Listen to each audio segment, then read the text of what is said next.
Okay, we are live. But yeah, New York's going to be a blast, man. New York's going to be an absolute fucking blast. Got Nerdy Blurb TV in the chat.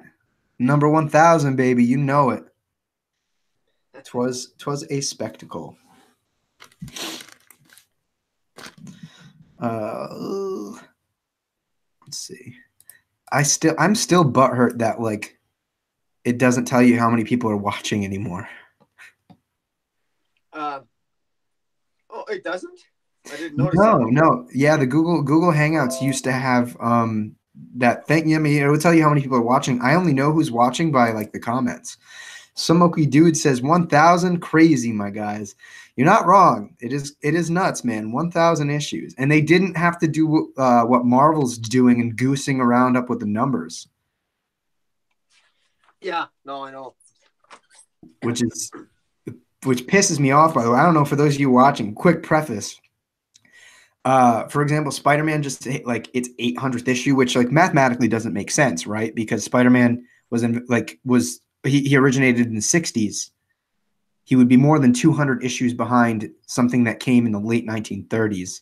But Marvel counts everything Spider-Man's like ever appeared in, even though it's not Amazing Spider-Man, which pisses me off. But yeah, DC did it twice the fair way. Yeah. But yeah, we got some peeps in the chat. Nerdy Blurb says goosing, LOL, Marvel can suck it. In that regard, yes. Pisses me off as an honest to goodness comic book fan. But we can get into this. Hey guys, welcome to the 24th episode of Let's Talk Comics, where myself and another member of the comic book community discuss one of the many facets of the storytelling medium that is comics. Whether it be stories, creators, constructs, adaptations, we pretty much hit it all. Today, of course, we are bringing the heat with the Canadian legend up north, ComicBoom. What is going on, my friend? Man, that is a hell of an introduction, man. The Canadian legend. I've never been called that before, but I'll ride that. I'll ride that when we're at New York Comic Con this year, right? Yeah, man, that'll be a blast. Hey, we're gonna come up with more nicknames, I'm sure. We got to come up with one for you. I'll think of something. You're gonna see me drunk. I'm sure you'll find something. I am sure. Oh boy. So today, I guess I can preface this chat. Some Okie Dude asks what we thought about the Joaquin Phoenix Joker. I think the trailer looks phenomenal. I'm really excited. It is a big departure from the comic books, but at the same time, I think it does capture part of the spirit of the Joker, but it makes him a much more relatable character and a much more sympathetic character. He's kind of pathetic, and I love that they're playing with like divine tragedy versus comedy, and they're going to really be intertwining that. I see that as a big central theme. So overall, I was very satisfied with the trailer. How about you, Boom? Have you seen it? I did see it, and you know what scares me about the trailer? It scares me about the trailer that it's so realistic that, I work with, all of us know people that are mentally ill. And if it's one thing that a great deal of mentally ill people have in common is that they don't think they're mentally ill. Right.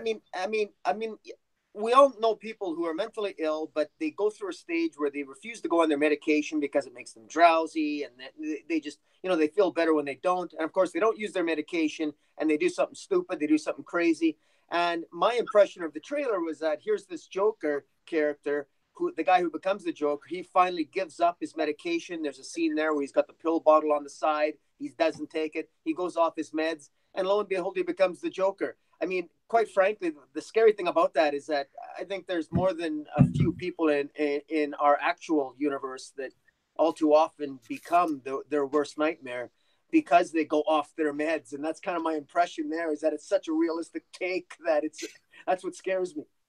And the thing is too, I mean, that was one of the things that I certainly like first thought of when I was watching the trailer. I was like, man, like I feel bad. Like this guy is like severely mentally ill, and it's not in the same way that like I feel like the Joker in the comics is, like there is sympathy here. Like the character, I think it's Arthur Fleck is the Joker's original name. And man, like I feel bad for the guy. Like he is out on his luck. And then So let's see. Yeah, Nerdy Blurb TV says Phoenix is going to kill it. I was interested once I saw him casted. Yeah, I mean he is an all-star actor. Frankly, it's hard for me to, after seeing Captain Marvel, it's hard for me to get super excited about big name performances because frankly, I don't think Brie Larson really did much work in Captain Marvel. Yeah. So, but like obviously, like in and of itself, having an Oscar-winning actor in a role or like working in the genre that we love and that we're making this content about is huge.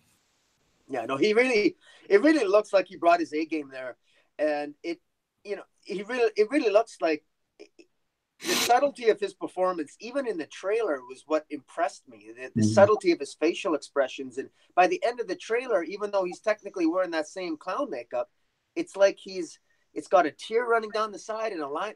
He looks like a different. He looks like he's thinking, and he's got a different mindset. He looks more insane and yet more stable in his insanity by the end of the trailer than he does at the first. Yep. And you get that just from the trailer. So the evolution of his character throughout that movie. I mean, if the trailer's any indication, wow, I think that, I hope it doesn't set us up for disappointment, but no, it's an impressive trailer. It's reminiscent of Logan, really. I mean, the last time that, Agreed. Logan was a really good movie, and I wonder if this is going to be sort of more of a real take like that as well. Do you know what the rating is? Is it an R rating? Do you know? I think it's an R. Yeah, it is R rated because I remember that being like one of the big solicits that it was going to be Joaquin Phoenix, directed by Todd Phillips in an R rated movie.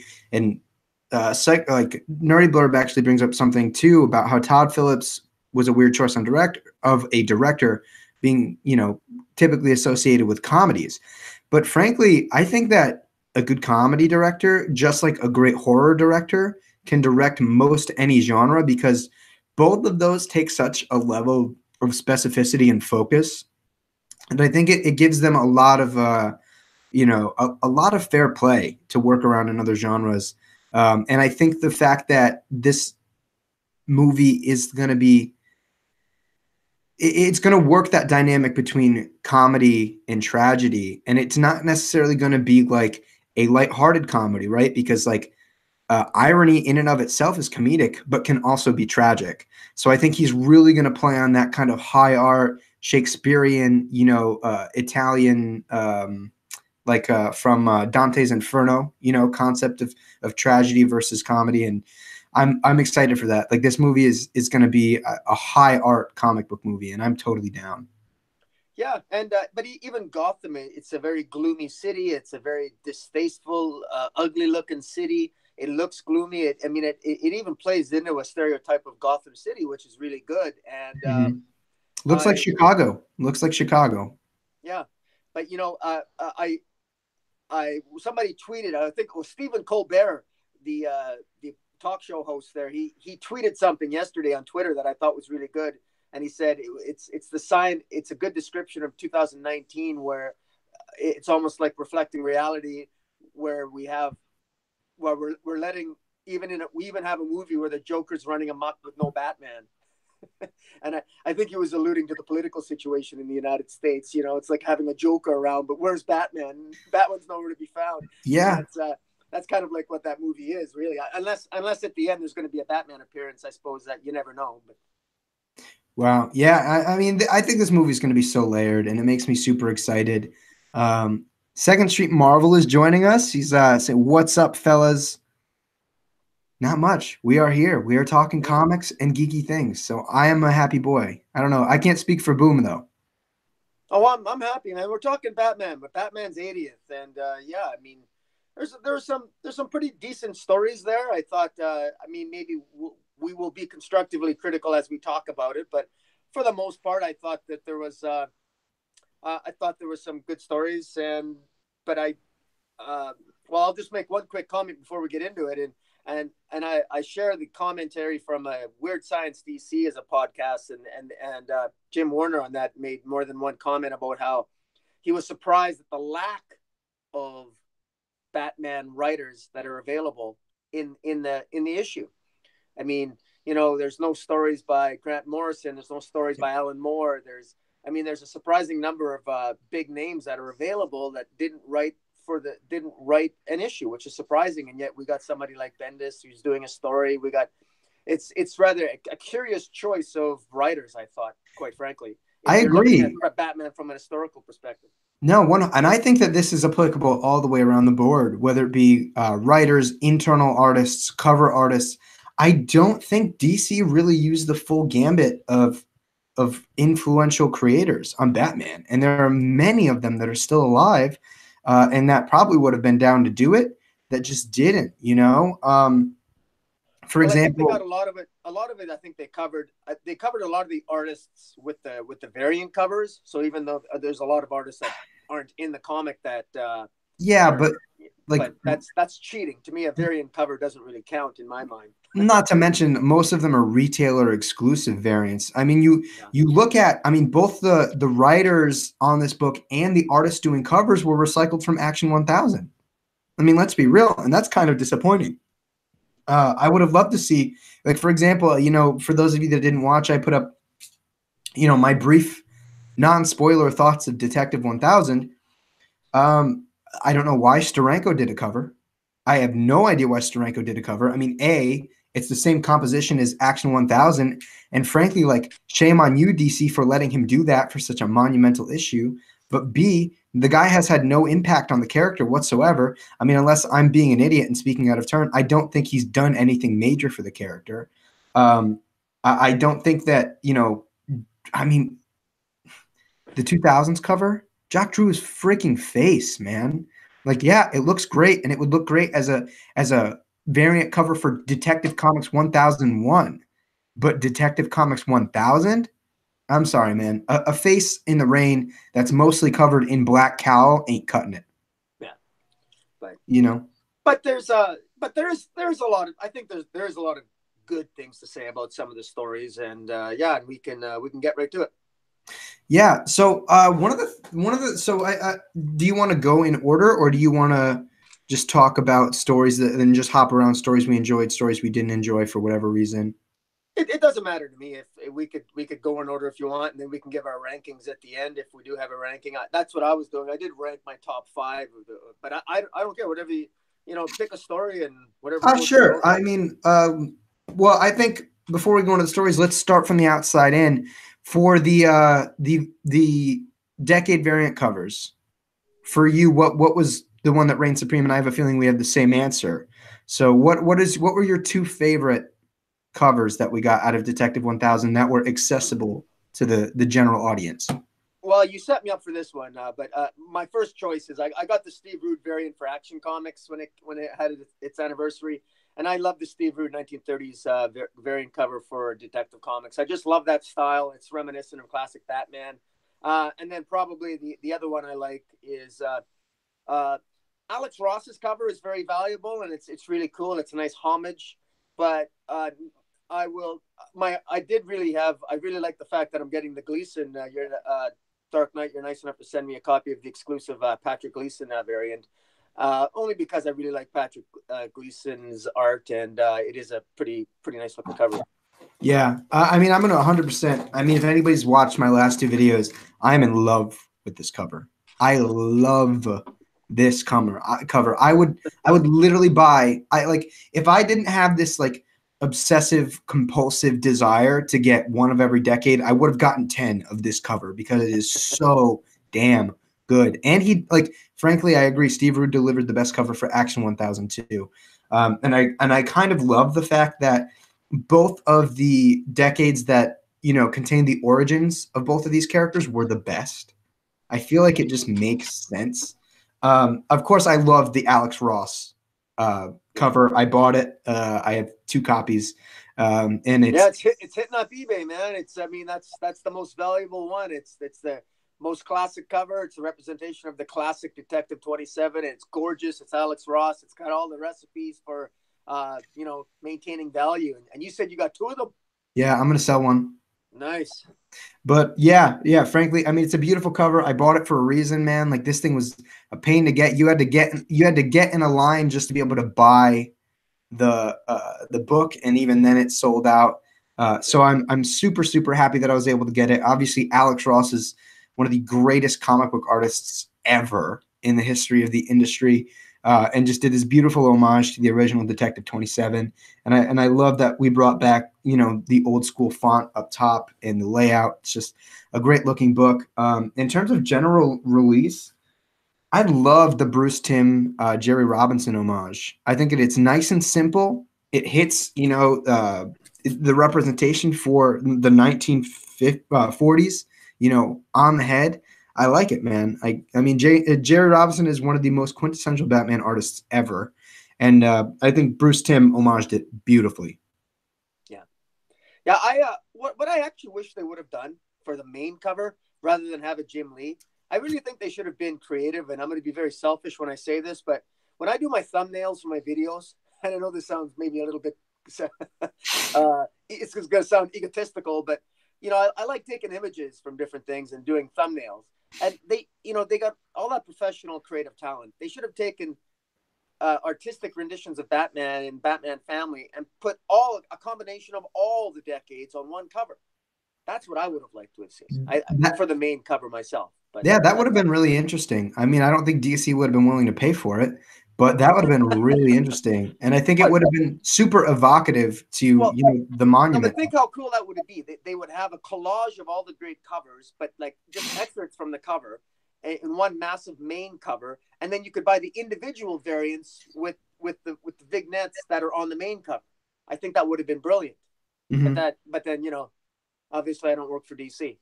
If I did, they would have sold more comics. That's just putting that out there. Listen, DC, if you're listening to us, I'm ready to write for you. He's ready to market for you. Maybe creatively design for you.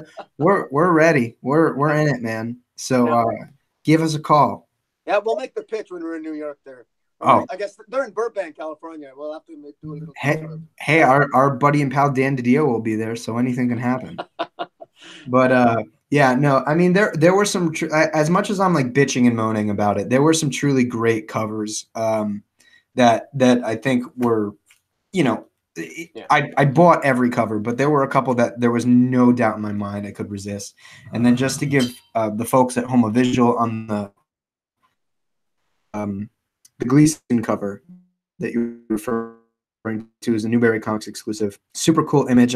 I like how simple it is, frankly. And I think it captures the legacy of Batman, which one of the stories in this book, I think, kind of works collaboratively with what this cover is trying to get through.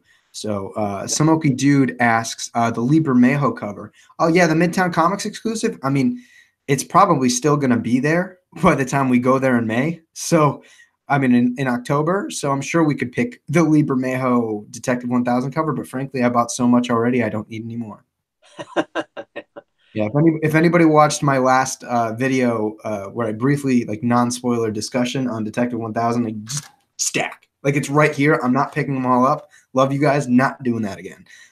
So big stack of these bad boys. So we've kind of grazed over the covers. Let's begin with the first story to come out, and that was Batman's Longest Case by Scott Snyder and Greg Capullo. Obviously, quite anticipated considering besides that, we're not going to be seeing them together until the Black Label book releases, I believe, in May. And that will be their last Batman project for quite some time. So I think that there was some level of expectation going into this book, especially considering that this team had arguably the most popular Batman run of the last decade. Yeah. So for you going into this story, was that the same for you? Were you expecting some big, amazing milestone of a story to open this up between the creative team? Well, for Snyder, Snyder's not my favorite Batman writer to begin with, although he's impressive. And I should say that of all the stories, just a quick note, I can't believe I'm saying this. My rankings changed when I initially read it. I thought Tom King was my favorite story, but it's since changed. And Scott Snyder, the longest case, it's actually my favorite story of the entire issue. And the reason why is because in looking at what I was looking for, there's a lot of I really enjoyed a lot of the other stories, but what I like most about Snyder's The Longest Case is I love the idea of a guild of detection. I Agreed. absolutely love it. I'm surprised it hasn't been done before. Similar kind of things have been done before, but not quite like that.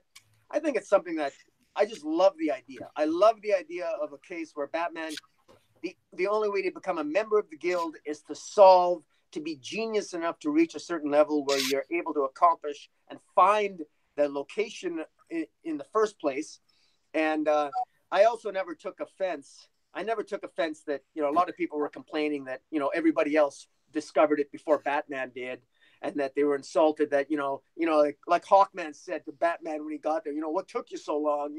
It's like, I mean, Batman solves so many cases. He solves more crimes in probably an hour than Hawkman does in about 2 weeks. So there's no insult to Batman as far as I'm concerned. He's just got a lot on his plate. And I just think it's a really good idea. I love the idea that it brings Batman's detective skills into the multiverse. It's not just earthbound things that he solves, earthbound crimes. He's literally someone who he solves crimes in the multiverse. And that's what the Guild of Detection does. And it crosses all those thresholds. And I really loved it. I thought it was really well done. Yeah, so something that I'm going to bring up, and I'm going to use it to preface my point. Nerdy Blurb says that he was very disappointed in Scott Snyder's story. He said it was lame. Now, my first reaction was very middle of the road when I first read this story. Because, again, my initial reaction was the pacing was kind of slow. It took all that just for you to tell me that Batman was the last one to finish the race, this, that, and the other thing. But, let me say this. When you're reading an anthology story, I don't think that you can look for the same things that you're going to be seeing in any other type of comic book story, whether it be a single issue, a story arc, because it is so much more confined. An anthology story, I think, can serve many of different purposes, just like any other story can.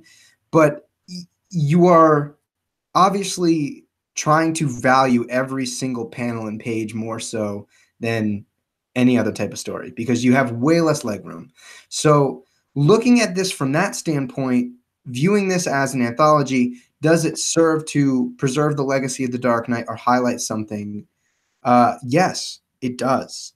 I love the fact that Scott Snyder was able to tie this into Batman's first case. I love that he brought this and grounded this in the beginnings of this into the case of the Chemical Syndicate and the first appearance of the Dark Knight. And it's been something that Batman has been solving casually throughout, his career as the Dark Knight detective. And, when he gets there, I will say my one pullback from the story is, in fact, that I don't think that there are some of those characters should have been there before Batman. I don't care how busy Batman is. Some of it didn't feel right. And like, there are characters like The Question, like Slam Bradley, or like Hawkman, Hawkman, it's just for the sake that he's, been reincarnated for thousands of years. But in terms of like Slam Bradley, I thought that was a great golden age pull. He was considered one of the best detectives in the DC in the very early, it was National Publishing at the time, in the National Comics Publishing line. I thought that was a really great pull. And I think The Question, being a super devoted detective, I think he picks apart one case at a time and really takes his time. So I could see why those characters were there before Batman. But when you get into the Dibneys and Detective Chimp and Hawkgirl and Martian Manhunter, I'm like, you can't say that it was because Batman was too busy, because theoretically these other characters are too busy. It just felt like Snyder was trying to fill up the room with other characters he played with in Metal. And the Dibneys, I quite frankly don't know why you included the Dibneys. Yeah. Well, the Dibneys are detectives, right? They are the detectives. Ghost detectives at the end of the original 52 weekly series. He is a detective. Elongated Man, Ralph Digby, is in the lore, he's a well-established detective.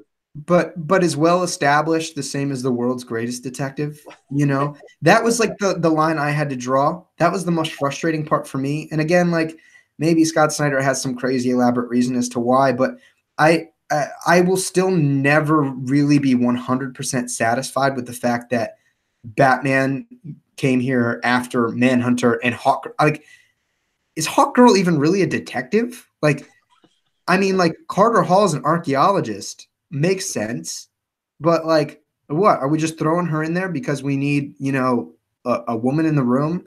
It didn't feel right to me in that sense. But I love the fact that we have this secret guild of detection that kind of promotes the curiosity that drives a detective, because at the end of the day, that's what moves these characters to do what they do.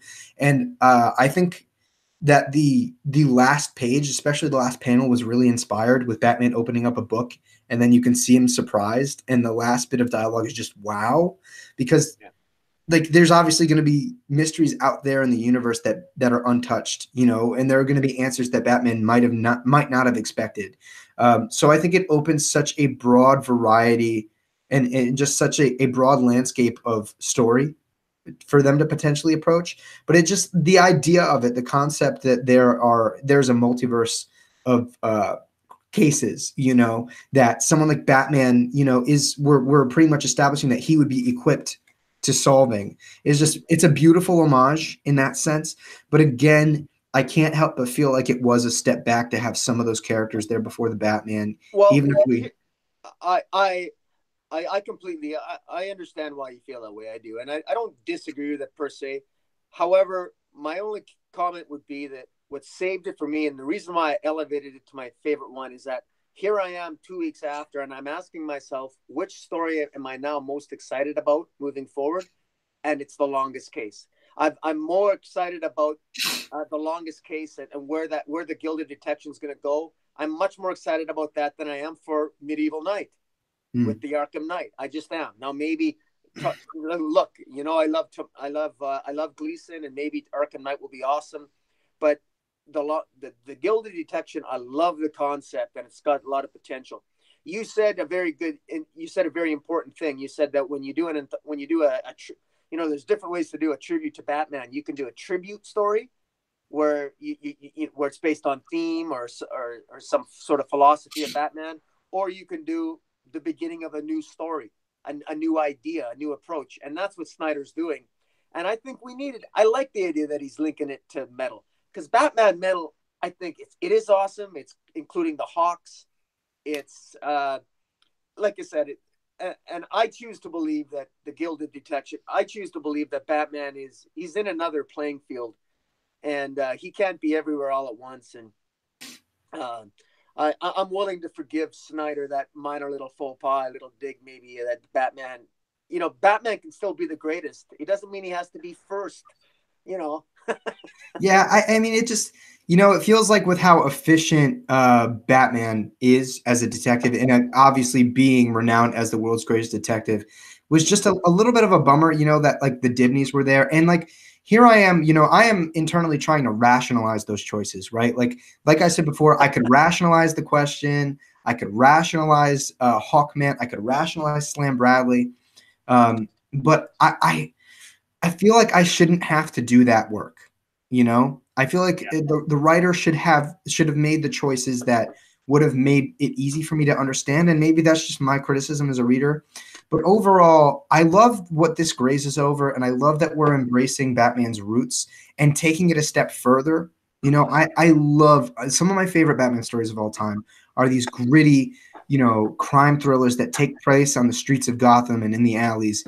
But like the fact that we can also take Batman and be so incredibly expansive and solve the mysteries of the multiverse, I think is just such a love letter to him as a detective. So that's where it really draws me. Not to mention, Greg Capullo obviously knocks it out of the park. And what's cool is, obviously, because this takes place throughout Batman's career as a detective, we get to see individual panels about him at different times in his career. We see him with the purple gloves from his origin. We see him, with the yellow, bat shield. It was just, I love where we were getting at. I do have those nitpicks. And it is one of those stories where after reading it a second time, I learned to embrace it a little bit more, and that, okay, like his choices might not have been the same choices I would have made, but it's not going to take a story that really serves a beautiful purpose as an anthology and a love letter to the character and make it, obsolete. I did want to just address some things in the chat here. We are joined by Just a Rican and his comics. He said, hello, so sorry. Hello to everyone. So sorry to be late. Hey, man, glad you got to join us. That's all that matters. You are here in the sure. conversation. So thanks for coming out, my man. Let's see. Nerdy Blurb. I can agree with what I can agree somewhat with DKN about it being a promising future opportunity about Batman joining the guild. It just felt more like a build, and it eventually fizzled out. But here's the beautiful thing. Whether or not we can elaborate on this, because it is an anthology, right? The Peter Tomasi story at the end of this book serves an entirely different purpose, right? It is to set up the future. This provides a potential future. And as much as I want to see that potential future, I am also kind of satisfied with, it gets me excited and yet satiated with seeing that last panel of Batman being surprised by something in a book, because it just gets me excited for the future of the character, whether or not we're going to pursue this plot line directly. It just, again, really delves into that curiosity and that drive of a detective. And that central theme is super consistent throughout the story. Well, I think it's important too to establish some fallibility for Batman. That Batman can still be surprised, that he's not a male Mary Sue. And so I don't take, I'm less inclined to say, if the fact that he wasn't first, there's all kinds of reasons why Batman could have been there later. Hawkman has got literally lifetimes of detective experience over Batman. Same with Hawkgirl. Martian Manhunter is a telepath. He's got insights of his own. Maybe less so with Sue Digby, but I think I just think it does a really nice job of incorporating, like you said, the past images of Batman leading up to it, and then a major event in Batman's life being Batman Metal. We got all the other things flowing out of Metal. We got what's happening in Justice League, and for if you're a current reader of the DC universe right now in any capacity, I think I would think that probably the story that one could maybe relate to the most might be the one by Snyder. Now, like I said, it is an embrace of the character, and it does help to highlight how diverse this character is, going from the street into, conceptual cases of the multiverse. There's a reason he's my favorite character, and I will argue day and night that he is a contender for the best fictional character of all time from any medium. Because he's so versatile, and he can do a lot of different things. You can play with him in a lot of different capacities. But in the chat, Just a Rican and his comics, love the way you're breaking this down. Appreciate that, man. Thanks so much. I'm glad you're digging it. That's what we're here to do. I am here to please. Nerdy Blurb TV, Rican Bro, I've been telling you Dark Knight Nation is legit here in the industry. Thank you, man. I warms my little nerdy heart. Appreciate that. We got... of course, the Alaskan wilderness man himself, Joe's Geek Show. Hope I didn't miss much. And then purple gloves, all exclamation points. You missed stuff. Hopefully you won't miss much more. But I'm super glad to have you here, man. Thanks so much for joining us tonight. Let's see. Just a Rican and his comics suggests that Batman Creatures of the Night is amazing. I'm not familiar with that story. Boom, are you? Yeah, it's actually it comes in a prestige format series. It's 3 issues. It's I think Kurt Busiek writes it. Creatures of the Night. Oh! Yeah. It was the one that released. Okay. Yeah, I don't think we're still waiting for the final issue. I think they're still waiting. Yeah, it's been like 2 years since that book started. Okay, yeah. It's like him and like Jean-Paul Leon or something like that on art. Well, and it's kind of like when he did Secret Identity for the Superman one. Where it's like a Bruce Wayne that becomes a Batman, and like a Bruce Wayne in our world, an ordinary person that kind of becomes a Batman, and it's pretty good. Like it's been so long since I read the last issue, I can't remember the finer plot points, but it's definitely something where, because it's been overshadowed by Metal, it's been overshadowed by so many other Batman events that it hasn't gotten the notice that I think it deserves.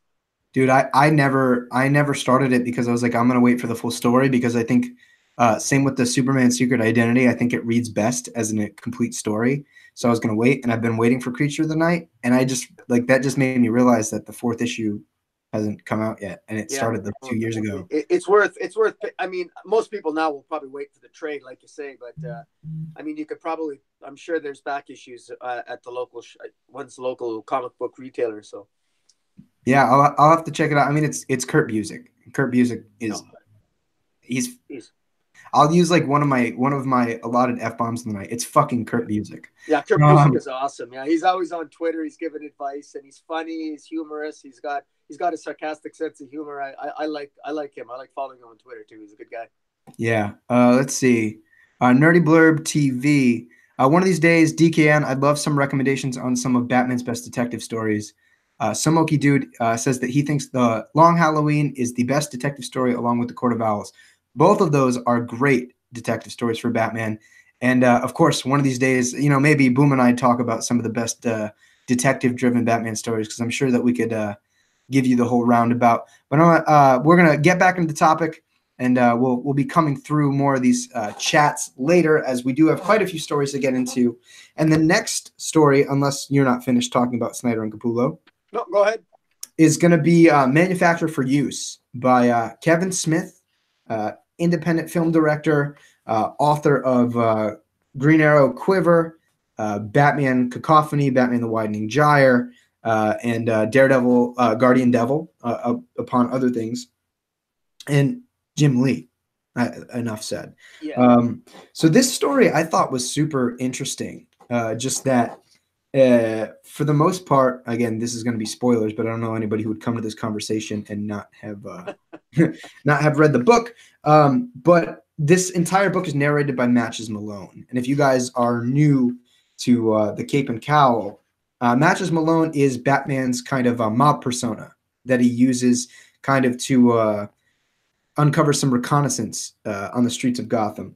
But since I walked us through on the first one, Boom, do you want to go through Manufacture for Use? Well, first of all, the subject matter of the story about what happens to the gun that killed Bruce Wayne's parents, that initiated the trauma that led him to become Batman. I'm surprised this story hasn't been done before. It's almost, because when I first read it, my initial instinct was, haven't I read something like this before? And I thought, and I Googled it and everything. I couldn't find anything that touched upon it. And I thought, well, good for Kevin Smith. He actually came up with what appears to be an actual original idea for the gun. And I know that in past issues or in past lore, the gun in different Batman histories has been on display I think it was in the Flashpoint, Batman even kept a gun. Or maybe that was you that did that to me. So it's interesting. I actually quite enjoyed the whole idea that he takes something that's so destructive and he makes something useful out of it. I thought that was really well done. Like I said, the only reason, I don't know why, but I actually, as I was reading it, I did actually predict the ending, which was odd to me. And I don't know, because it's not necessarily a predictable ending, but I knew that he wasn't going to use the gun. Right. And so, but I figured he was probably going to melt it down and do something with it. At first I thought he was going to make a Batarang out of it or something. And that was going to be maybe an inspiration for the Batarang. I don't know. I never thought about the chest plate. And I thought, well, that's because the funny thing is, the irony, Dark Knight, is that the chest plate has been criticized. Batman used to be bright yellow as attracting the bullets. And so there's something kind of cool about him making the chest plate that attracts guys, so they aim at Batman, that it's actually made from the gun that killed his parents. There's a synchronicity there lining up with the origins of the Dark Knight that I think really works well. So thematically, for the concept alone, I got to give Kevin Smith top grade. And I probably owe him a little bit of an apology, because I really think that Kevin Smith has not done enough to deserve to have been in this comic book, to be honest with you. He doesn't have a history with the character. He doesn't have a history with the Dark Knight.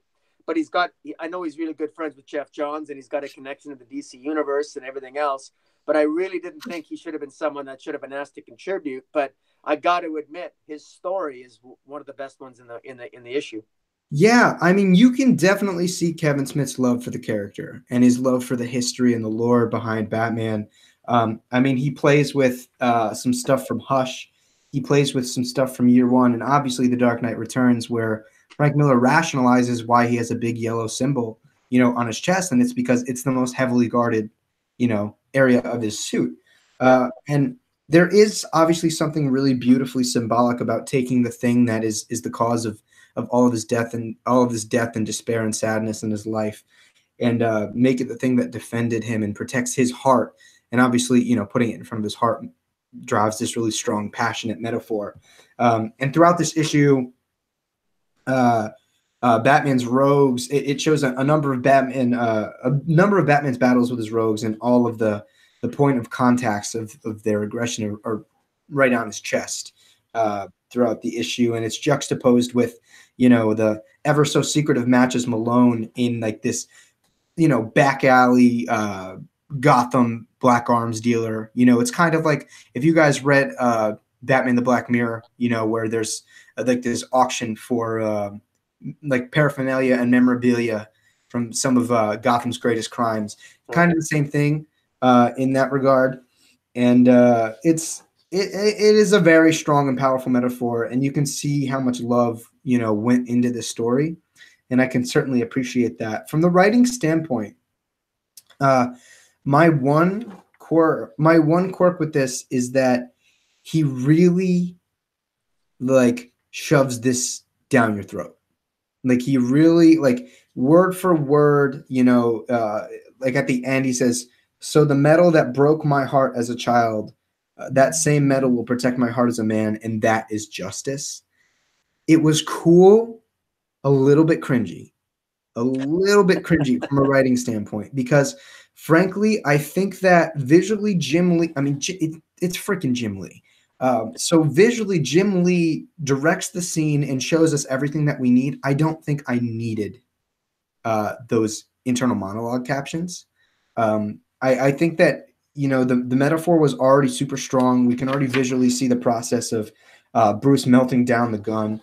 I frankly think that this would have been stronger if we didn't have that last bit of captioning at the end. And because again, he's already really kind of beaten us with what we're going to be going for here in taking his own tragedy and using that as literally the skin that protects him. Yeah. So I think from a writing standpoint, you should have, really just, and it could just be that Kevin Smith hasn't written comics in a while, but he should have utilized the strength of the medium and just let the visuals tell that remainder of the story. And if sorry, go ahead. No, I was just going to say that I actually think that bit of dialogue, I gotta disagree with you, man. I normally I would absolutely agree with you that I don't like when they let the visuals tell a story, show, don't tell. But that actual, to me, that captured the essence of to me, it rammed it home, and I felt that. I felt those last few lines, because it was subtle, and then boom, it was like the gut punch. So I appreciate what you're saying. You think maybe just leave it subtle, and you might be right on that. But to me, it was like a gut punch, and it really rammed the point home, because all of us are products of our own pain. It reminds me of like James Kirk in the Undiscovered Country, when he says, I like my pain, it's who I am, it defines me. And so it's sort of like, and he spelled it out, and then Kevin Smith is spelling it out for us that, no, that this is Batman's pain. It's a physical manifestation of his greatest trauma. And now from the ashes of that horror, it's now one of his greatest strengths. And so I don't know, to me, very clearly the whole story was leading toward that. And I think I know where you're coming from, where you're saying it's so obvious he shouldn't have spelled it out, but I appreciated that gut punch. I kind of like the gut punch at the end. Listen, at the end of the day, if my biggest complaint is that you leaned a little bit too hard into your metaphor and your message, that's not a big problem at all. This is just me being, the picky guy that I am. I really enjoyed the story. Like I said, this was truly a love letter to really what the Batman serves as, and he's the protector. And taking that tragedy and using that to become his drive to protect and to save everybody until, crime is at an absolute zero in Gotham is beautiful. And it's one of the things that I find most endearing about the character. And when you're taking that and Bruce Wayne takes his tragedy and makes it the thing that protects him, feels a little bit more personal to the character. instead of being as, and again, I'm not saying that the message is too general, because it's one of the things that I love most about the character. But Kevin Smith made it a little bit more specific to Bruce Wayne, right? The thing that took everything away from him is going to protect him. And I absolutely love that. It is very clear that Kevin Smith loves this character. And obviously, you know, he does it with Jim Lee, who is one of the most iconic Batman artists of all time. So I think this story definitely served its purpose, and my critiques are very minute. You know, if that is my biggest problem with your story, I think you're doing something right, because I am one picky mofo. And it just I would have loved to have seen this as a backup in a regular issue, but I think this just so well serves the purpose in an anthology story. It is just a beautiful, beautiful study of the character. But in the chats, we got some stuff here. Nerdy Blurb TV. I really liked Smith's story. It was a little short, but the concept on so many aspects and levels really worked for me. Yeah, I mean, lengthwise, frankly, I think if they were to do, if he were to follow the narrative that he was going for, I don't think it would have worked in a longer story.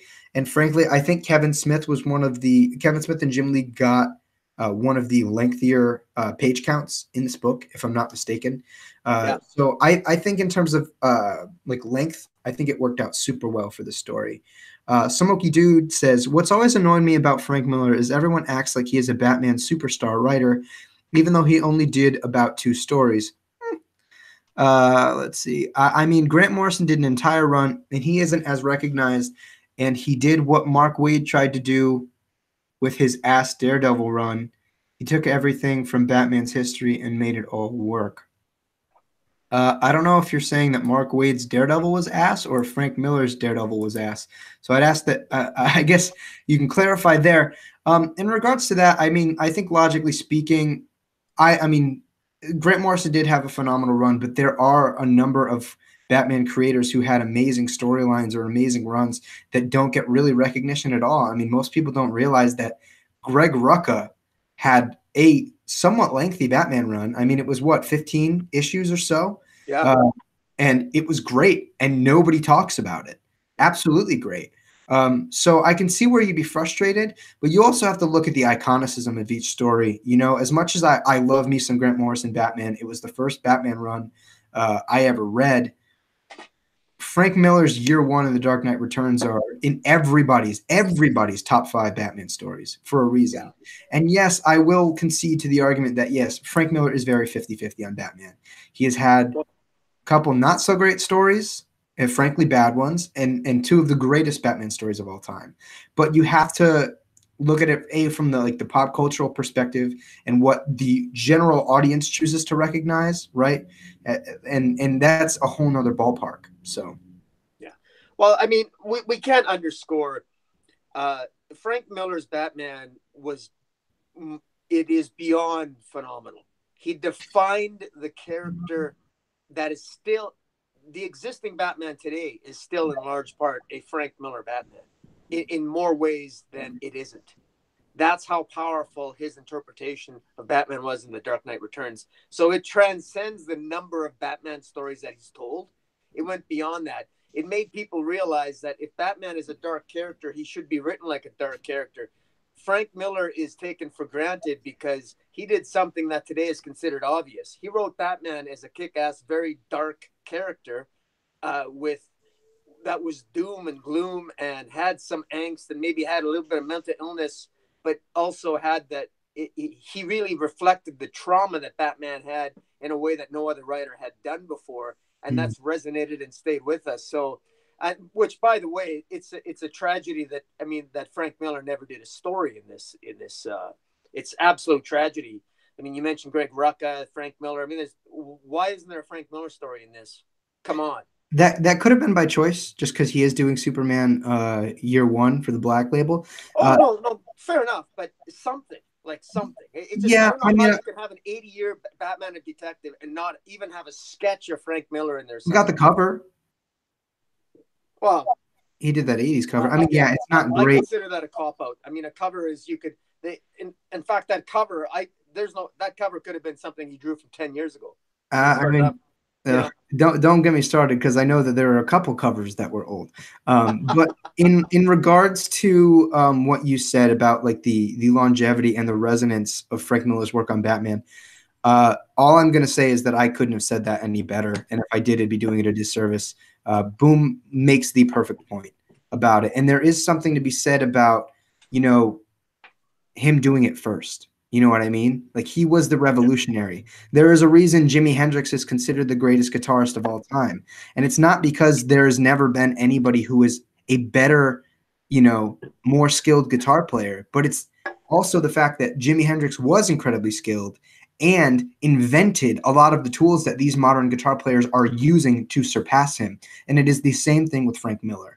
Frank Miller tackled Batman in a much more dark, a much more deeply seated, traumatic way that gave this character not only more, you know, I guess, deep motivations, but also a lot harsher trauma and makes him an easier character to connect with personally because he is so incredibly flawed and brings up a lot of psychological and political questions about the complications of what Batman is and what he does. So I can see why you would be frustrated, but I think, again, Boom said it absolutely perfectly. So I can't really comment anymore on that. But we can break into the next story, which is by Paul Dini and Dustin Nguyen, which is, I think, The Legend of Newt Brody, which follows pretty much the worst henchman in all of Gotham. He has made his rounds to work for a number of the Dark Knight's Rogues Gallery, and this features a plethora of said Rogues Gallery commenting on how poor Newt Brody did in his services. And there's not a lot to be said. I mean, it was a cute little story.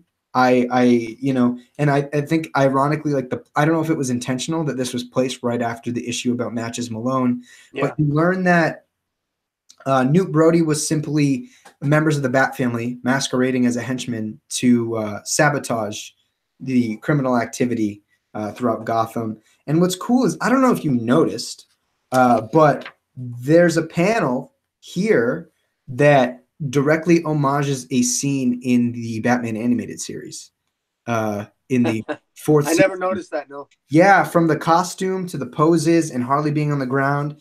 I don't remember the episode. I think it was like the second episode that Tim Drake is in the Batman animated series fourth season. But I really loved that because I've been watching that lately on the DC Universe app. But I mean, it was cute, you know. I don't think it said anything profound. I don't think it did anything profound. But I loved, you know, just this little tie up into the Bat family. And, you know, I can't say much about it. There wasn't a lot to it. Yeah, well, what I liked about it is it actually alluded to a potential plot line that I don't think has been really all that adequately explored. It's another potential future plot line. I love the idea. You got a Matches Malone that basically encompasses the entire Bat family with Newt Brody. I think that's a great concept. It's actually kind of interesting because it makes one wonder. You know, I think there's a lot of potential that, you know, beyond the Bat family, that maybe Batman could recruit a number of his own undercover operatives operating in Gotham who actually work for Batman when you think about it. Because, you know, when you think about Gotham City, I mean, you think at some point they'd run out of henchmen. I mean, the Joker kills all his henchmen half the time. So does the Riddler, the Penguin, and everything else. I mean, at some point they keep coming from somewhere. To me, it sounds like I get the impression the easiest job to get in Gotham is as a henchman, the way they go through them. So yeah, that's one of the reasons why I like the story, because it was actually very, very believable. Yeah, it was, and it was just charming. You know, it was a charming little story. I think it was solid. And I like at the end there with the ending was funny. Damien. With Damien wanting to have a little mini Brody or whatever there. Yeah, he wanted to stretch his legs into the role. I mean, I thought it was cool, and it also kind of has this little implication of how much they look up to Batman. You know, as essentially their paternal figure, because again, they're all creating this persona that is like a juvenile attempt at Matches Malone. But it was just a charming story. But I think I've pretty much said all that I have to say on this one, unless you have anything else. To use a Tom King analogy, to me, Newt Brody, he's like the kite man of undercover agents. Yeah, that's a pretty good analogy. I like that. Hell yeah. Hell yeah. So this next one is a contender for my favorite story in this entire book. And I think it's really bare bones. And I'm speaking for both the writing and the art, but at the same time has a lot of really, really thick layers to that regard to the character. So it opens up with this awesome Becky Cloonan art, very reminiscent of David Mazzucchelli for me, by the way. Very simplistic, loaded with like heavy blockings of black and color that just gives it that Mazzucchelli feel. But there's astute observation. Yeah, thank you. So there's a group of criminals that are transporting like this metahuman armor that allows them to do stupendous things, but obviously presents a massive threat to Gotham City. And they're making this way into the into a warehouse. And Warren Ellis here really provides us with a super methodical Batman. And I think that that's something I've kind of missed for a while. And we got little glimpses of that in the beginning of Tomasi's Detective, where he's going over all the finest details about the case. But this really goes into Batman as the tactician. And excuse me, I like that a lot. He is literally 20 steps ahead of the criminals. So there's this Warren Ellis really utilizes Batman's internal monologue, which I think is a really strong narrative device to use, especially for Batman, because he's very much not a talkative type. So he describes the situation, and one of the things to take note is he says, "I'm delighted. It means I don't have to be gentle," referencing the fact that they have this metahuman armor.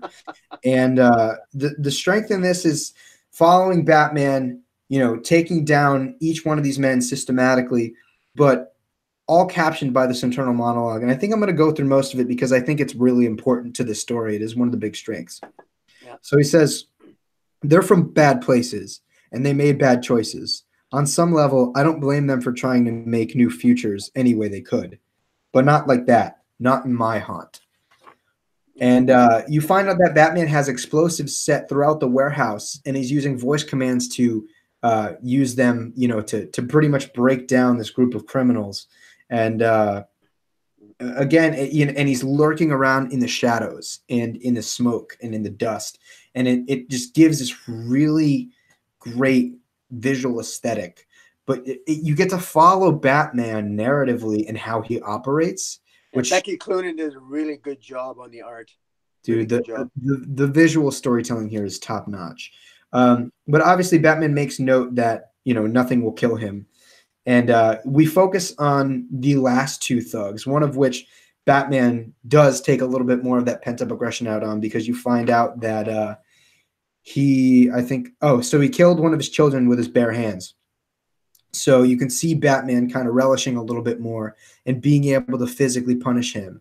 And he makes there's this great little bit where he says, "Fist fights are for idiots." And he jabs him in the throat with the back end of his rifle and uses like a taser. Obviously, Batman fights smart, not hard. And we go in, and there's another one with this mechatronic bodysuit, and he's trying to fire off like some sort of automated weapon at Batman. And Batman throws a batarang into a nerve ending in his neck that paralyzes him. And I was just like, wow. I mean, it shows not only Batman's, skill, but just like his tactical mind and his approach to fighting crime. Obviously smart, not hard.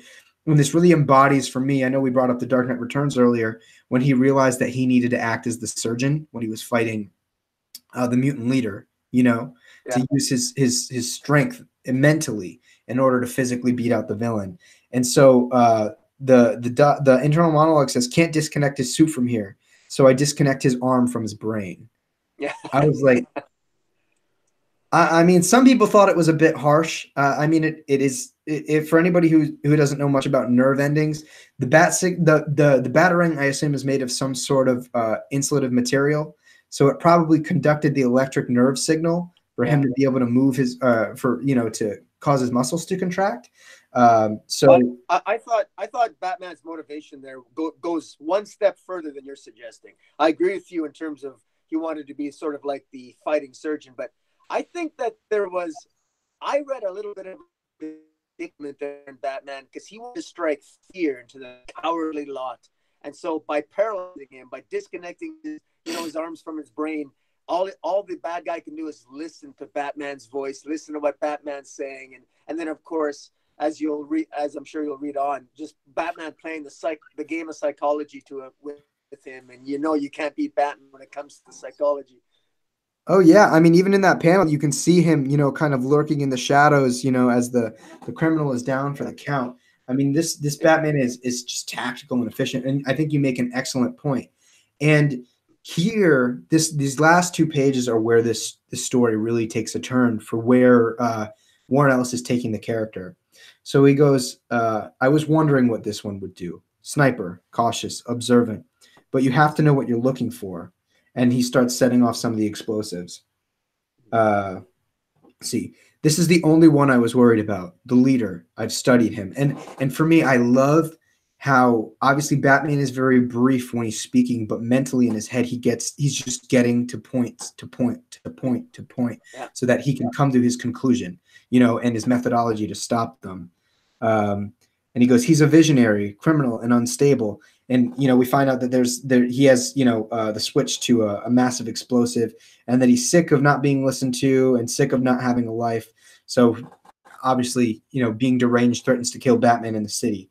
And Bruce goes, as I said, I have a plan. I've studied him. He doesn't know if he's more afraid of dying or living. I'm ready to give him that push. And as we're getting this, there's this great panel of Batman walking through the explosions.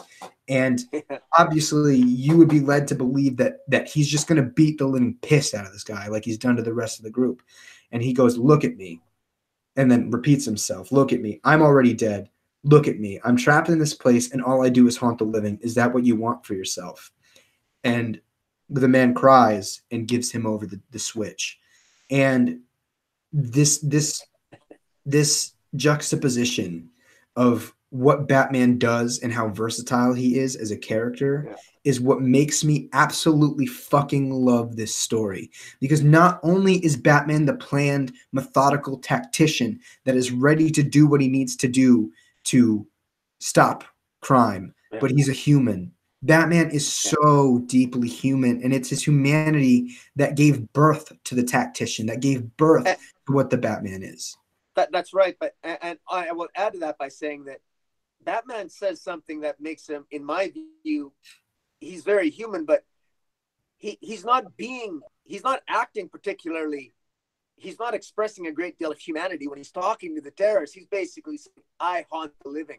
Batman actually protects the living. He puts the living on the pedestal. He fights the living, but Batman is striking fear into the criminal. And that's what I took out of it. That's what I loved about it. This is Batman saying to him, you know what? I haunt the living. You think you haunt the living? All right. Okay, take me on. I mean, it's Batman saying, you sure you want to take me on? You've terrorized people your whole life. Now this is the end game. You're in front of me now. What are you going to do? Now, basic, put up, shut up. And then what does he do? He shows he's a coward in the end because he surrenders. He realizes that I guess this isn't worth it. And he surrenders because he sees what Batman is willing to do. And I think Batman bluffed him. That's what I think so brilliant. Because Batman's not an asshole. Batman's not a bad guy, but he doesn't know that, in my view. No, you make a really good point. But I have a slightly different reading of this last scene. So when Batman delivers the dialogue, look at me. I'm already dead. Look at me. I'm trapped in this place, and all I do is haunt the living. I think that he is trying to connect with this man on a deeply personal level in the sense that I am dead. I am dead as a human being, and look at what I have turned into. I am this scary thing that lurks in the darkness that, beats down, on the criminal underworld, and this is what my life is, right? Yeah. And is that what you want for yourself? Do you want to become this deprived, obsessed, creature that, to whatever motives that he has to carry out? But I think that was the driving, theme moving in what Batman was doing here. I think he was just trying to reach him on a personal level. That's And really good. obviously That's a good point. Yeah. it was a scare tactic in just as much as, Batman efficiently taking down all of these criminals in the warehouse. But for me, it was, we saw how layered Batman was as a character, because we saw him tactically take them down, use fear as his weapon, use the darkness and the smoke as his weapon and his mind, but also he appeals to him on a human level and says, look at me. This is all I am. This is all I am. I am this creature of the night, here to scare you and to beat you down. Is that what you want for yourself? Because that's not a life to live. And when he says no, and there's the teardrop down his face, and he hands over, the kill switch. Yeah.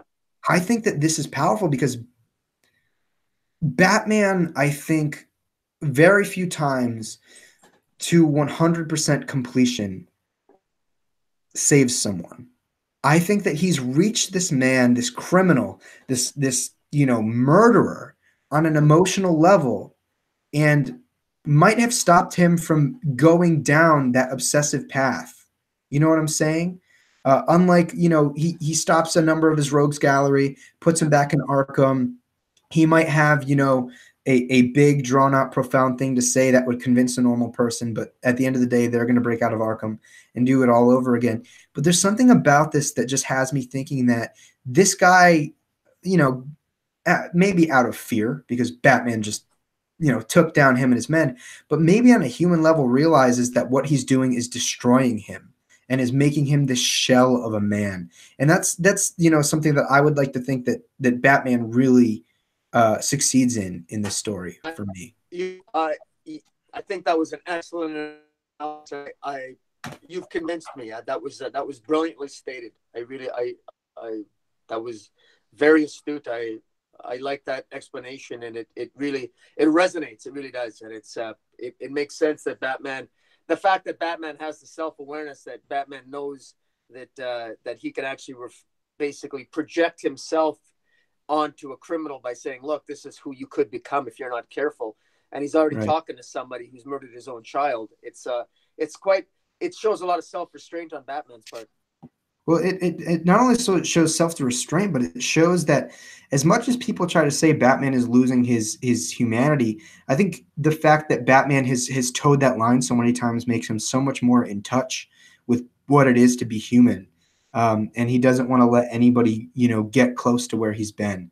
And I just love, again, how layered Warren Ellis wrote the character. I love the visual narrative that Cloonan provides, and there's that stark contrast where there's this consistent shading of orange, throughout this story. Yeah. Whether it be little sparks or it taken up. And for me, like the heat, the flame, maybe I'm reading a little bit too into this, but is often, symbolizes like warmth and humanity and life. And in the wreckage of what Batman has done, there's something so powerful about life being a wildfire. And at the end of the day, Batman does what he does, but he is trying to promote life. So I mean, I thought it was great. In the chat, JT Gamer, what do you think of Magnificent Miss Marvel? He asked that twice. And he says, does he not answer the chat? I do, JT Gamer. However, questions about Miss Marvel are not really relevant to the topic at hand. So I think that would have been a question to maybe ask on my review of Miss Marvel up on my channel. I'm not gonna go very into detail. I appreciate that you're asking me. I thought it was fine, but I'm not gonna give you much more than that, my friend. I'm sorry. I'd like to stick more to the topic at hand. But thank you for being interested in my opinion. I do have a little review about Miss Marvel on my channel. moving forward, unless is there anything else that you had to say about? No, I I think just this. one thing about Warren Ellis is the story. Just it's so reminiscent. He's got such an interesting writing style, and I read Wildcats, and he's writing Wildcats, and it's really good too. And he's really good with dialogue. He really is good at getting into the heads of characters. Warren Ellis, I think he's one of the best. He's one of the best writers out there, and he's really, really good at it. And he's one of the best writers. I remember his writing on Midnighter with the Authorities is fantastic. So it doesn't surprise me that he writes such a great Batman. Yeah, I mean, Warren Ellis is one of those super high concept writers, and I think Batman as a character really lends himself to playing with like super high concept storytelling. Obviously, you see guys like Miller and Morrison, like Samoki Dude was alluding to, that really do play with things of that area. This makes me want a Warren Ellis in continuity Batman story really badly, illustrated by Becky Cloonan. I would buy the living shit out of that. But if you guys are interested, the story is the Batman's design, and I think the title also perfectly encapsulates, what the story kind of tries to run through. But this next story is called Return to Crime Alley by legendary Batman writer Denny O'Neil and the astounding Steve Epting on art. My friend ComicBoom, do you want to take this away? Because I know that didn't you say you enjoyed this story? Yeah, it was. Yeah, I didn't mind it. I didn't mind it. It wasn't. It's not. It's not in my top. It's not in my top five. But it is. It's an okay story. It reminds me. I mean, not surprisingly, it reminds me.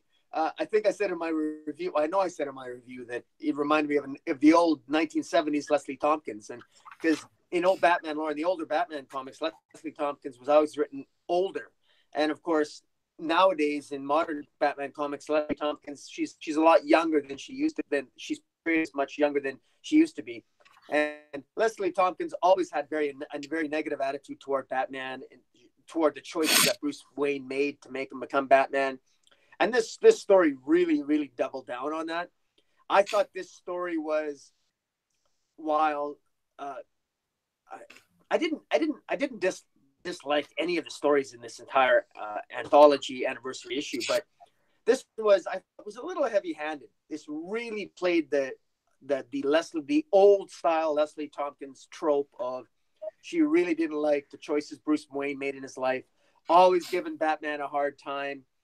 I remember even as a young kid reading Leslie Tompkins whenever she was in a store, she was always bitching, whining, and complaining about what Batman's doing and why are you doing this? Why did you take this path? And this really doubled down on that. And frankly, I don't think it doesn't resonate with my connection or my feelings about Batman, quite frankly. I mean, obviously anybody that chooses to dress up like a bat and fight crime, yeah, obviously there's probably some there's some mental illness questions there to begin with. But if you're going to be delving into this reality, with her getting all upset with Batman because they're attacked by thugs and she's going to protect the boys that attacked her, protect her. Batman saves her life, and then she goes to protect the boys from Batman who attacked them. I mean, it just seemed. I felt the story was trying to zig and zag. It was like it was trying to suck and blow at the same time, and it was mixing its themes and its meta. It was trying to play both sides of the same coin while trying to show you Leslie Tompkins. It's admirable. Leslie Tompkins blindly feels that you should never ever cross the line. You should always embrace the light no matter what. You should always forgive. She's like the Mother Teresa of Gotham is how she comes across in the story. So much so she won't even, even Batman, who saves her life, ironically enough, she's scolding her at the end while she's embracing the very boy that would have killed her, but for Batman's intervention. I mean, there's a hypocrisy there, yet a tragedy there, yet it says something probably about society that if I'm going to give a compliment to the story, I would say that it does precisely that.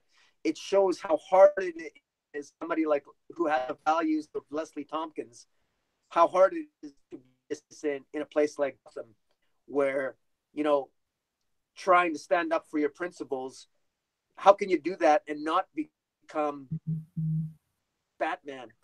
At some point, I mean, I don't know how she ends up embracing the very person that attacks her, and the victim becomes the victimized. You know, she goes, Batman is rescuer, and at the end, he feels like the victim because he's ridiculed by the very person he rescues. In in legal circles, we have something called it's called rescuer's dilemma, where if you rescue someone and you screw up the rescue, you end up, think of a triangle. You got the rescuer, you got the victim, and you got the victimizer. You got the person that causes the problem, the rescuer, and you got the victim. And if you're not careful with the triangle, on the triangle, you can be the superhero, you can be the white knight, you can be the rescuer. But then if you do it wrong, the people that look up to you as the rescuer begin to think victimized, and you become the victimizer. You become the one that did wrong. And that's what happened to Batman here. He was damned if he did, and he damned if he didn't, all because of Leslie Tompkins' screwed up values. And that's what I like about the story, and that's also what drove me crazy. So sorry, that's it. I didn't like this story. I didn't like the story at all. I think that Steve Epting's art was gorgeous. It was absolutely gorgeous, and it really makes me want to see Steve Epting on more Batman stuff, more than anything. And I think that was by far the most redeeming thing about the story. I think the story, the idea of, I don't like the idea of the story in general, but the idea of having a story condemning what Batman is in a book that's supposed to be embracing what Batman is just feels blasphemous. I just don't think that this serves like a purpose in a book that's supposed to monument Batman. You know, it would have made more sense if they had a story about, you know, Batman kind of walking that fine line and maybe in the end having Batman triumph and making the right decision and helping us to understand that the decisions that he makes, you know, can like a little like hairpin turn can have such massive impact because of what he does. But like, to me, it just felt like a super like, it felt like she was like yelling at Batman like he was like a fascist, you know. It felt like really like Denny O'Neil was trying to make this really overt political metaphor about the world and how like no matter how good you think something might be, like it can still become something bad. But like at the end of the day, these kids point a gun at Batman and Leslie Tompkins, and like Batman does what he has to do to get them, you know, to not shoot them. And not to mention he does it non-lethally. And all he does here is bitch slap everybody. So I don't see like why Leslie Tompkins is condemning him. Again, I know it's kind of consistent with her character, you know, throughout the 70s, but like, I don't think this story really serves a purpose. And if it is trying in fact to toe that line of, you know, Batman walking a very, very thin rope, you didn't do it very well. And I don't think that the outcome really had a place in Detective Comics 1000. I didn't like this story. I think it was easily one of the weakest in this book. And again, the only thing I found remotely redeeming was the absolutely beautiful art. I did not like this story at all. I will say this: one of my favorite expression, my favorite maxim is, it goes along the lines of, "We are what we protect," or "We are who we protect." And one thing that this story, I'll give this story some credit for, is, and I think it does a good job, but in an annoying way. But I think this is why this story maybe is better than maybe I'm giving it credit for, is that Batman lives and breathes to protect the innocent. And I can think of no one with a higher moral fiber than Leslie Tompkins' story. She's basically a Mother Teresa. And Batman gets angry at the boys for pointing a gun at her. And he does overreact. And he does arguably, well, we can disagree. I think maybe he was on the verge of using excessive force, but for Leslie Tompkins, jumping in between him and the boys. And I think that shows that Batman wants everyone. He wants people to be like Leslie Tompkins, and he's willing to protect it, but he's willing to go to the very extremes that that the criminals use in order to protect the very people who the criminals are abusing in the first place. And so that's what I think. And there's a disconnect there. And then we can look at Leslie Tompkins and say, oh, you naive old woman. How dare you suggest that Bruce Wayne has become something that is not good? Look at all that Batman's done. And yet at the same time, how can we not acknowledge, particularly in light of the earlier story that you so beautifully critiqued by Warren Ellis? I mean, that was Batman who admits he's become something. Do you really want to become like me? I mean, Batman really has become sort of a force of nature. And how would Leslie Tompkins feel about that? And, so looking at it from that perspective, Leslie Tompkins was born and raised with a very different, higher set of moral values, perhaps naive by Batman's harder Gotham standards. But think of how much Gotham changed its citizens. But Leslie Tompkins epitomizes a citizen that doesn't change no matter how bad things get in Gotham. Leslie Tompkins always represented the better angels of everyone's nature, and that was her character in the 70s. So this was ironically enough perhaps one of the best tribute stories, but one that necessarily isn't resonant with a lot of fans. See, here's the thing: if we were going for Batman like being excessively violent, I don't see it. I think that if that were the case, there's a definite disconnect between the creative team, because if you look at every single panel where Batman's assaulting the thugs, he is literally open hand slapping every single one of them.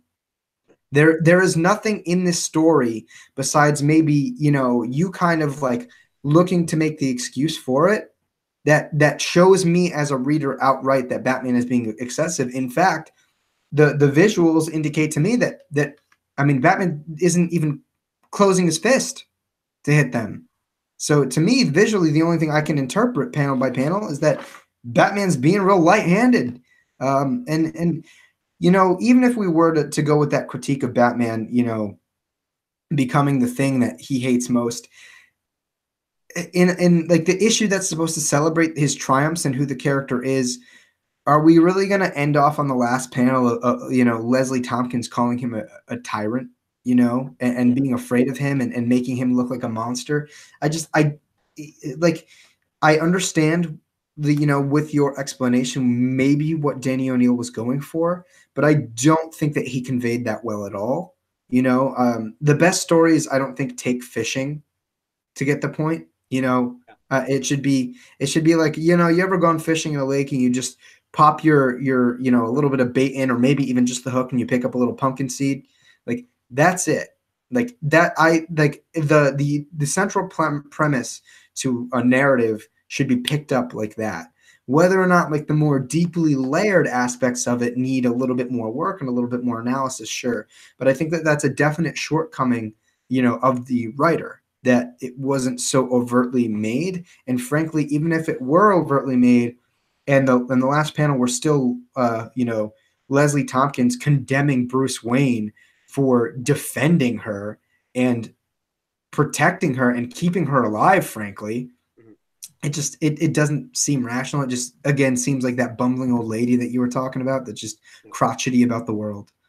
But I think it did a good job of showing how Batman at his best,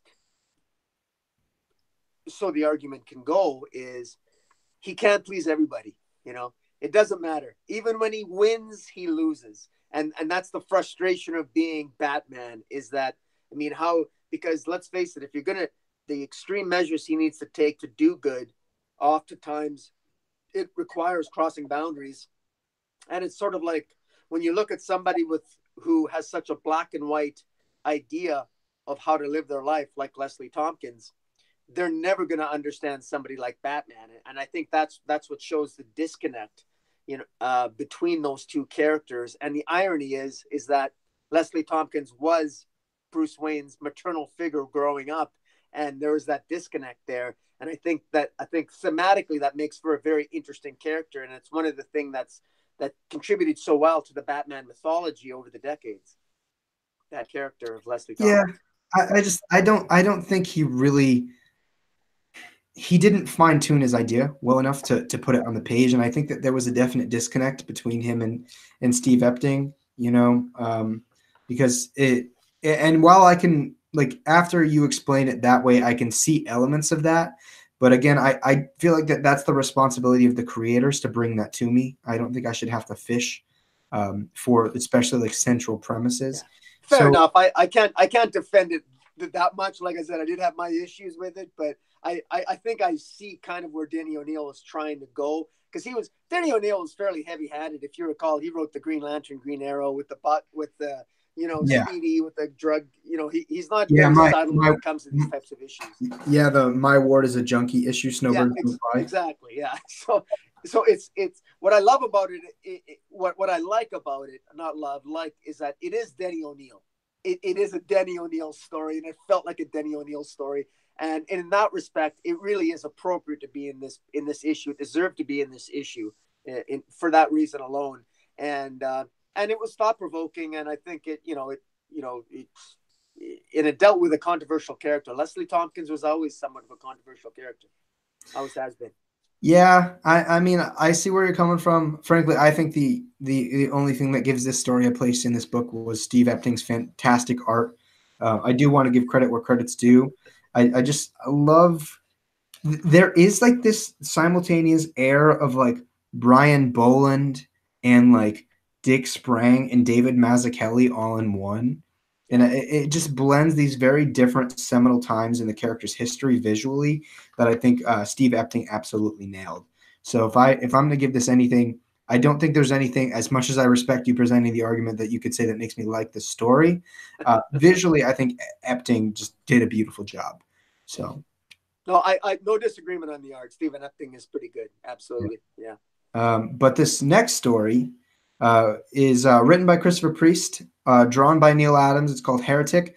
It also pisses me off that like we got a detective comic story from both Denny O'Neil and Neil Adams right after one another, and they're not together. Yeah. Like, I don't know if there's like any beef between them, but doesn't make much sense to me.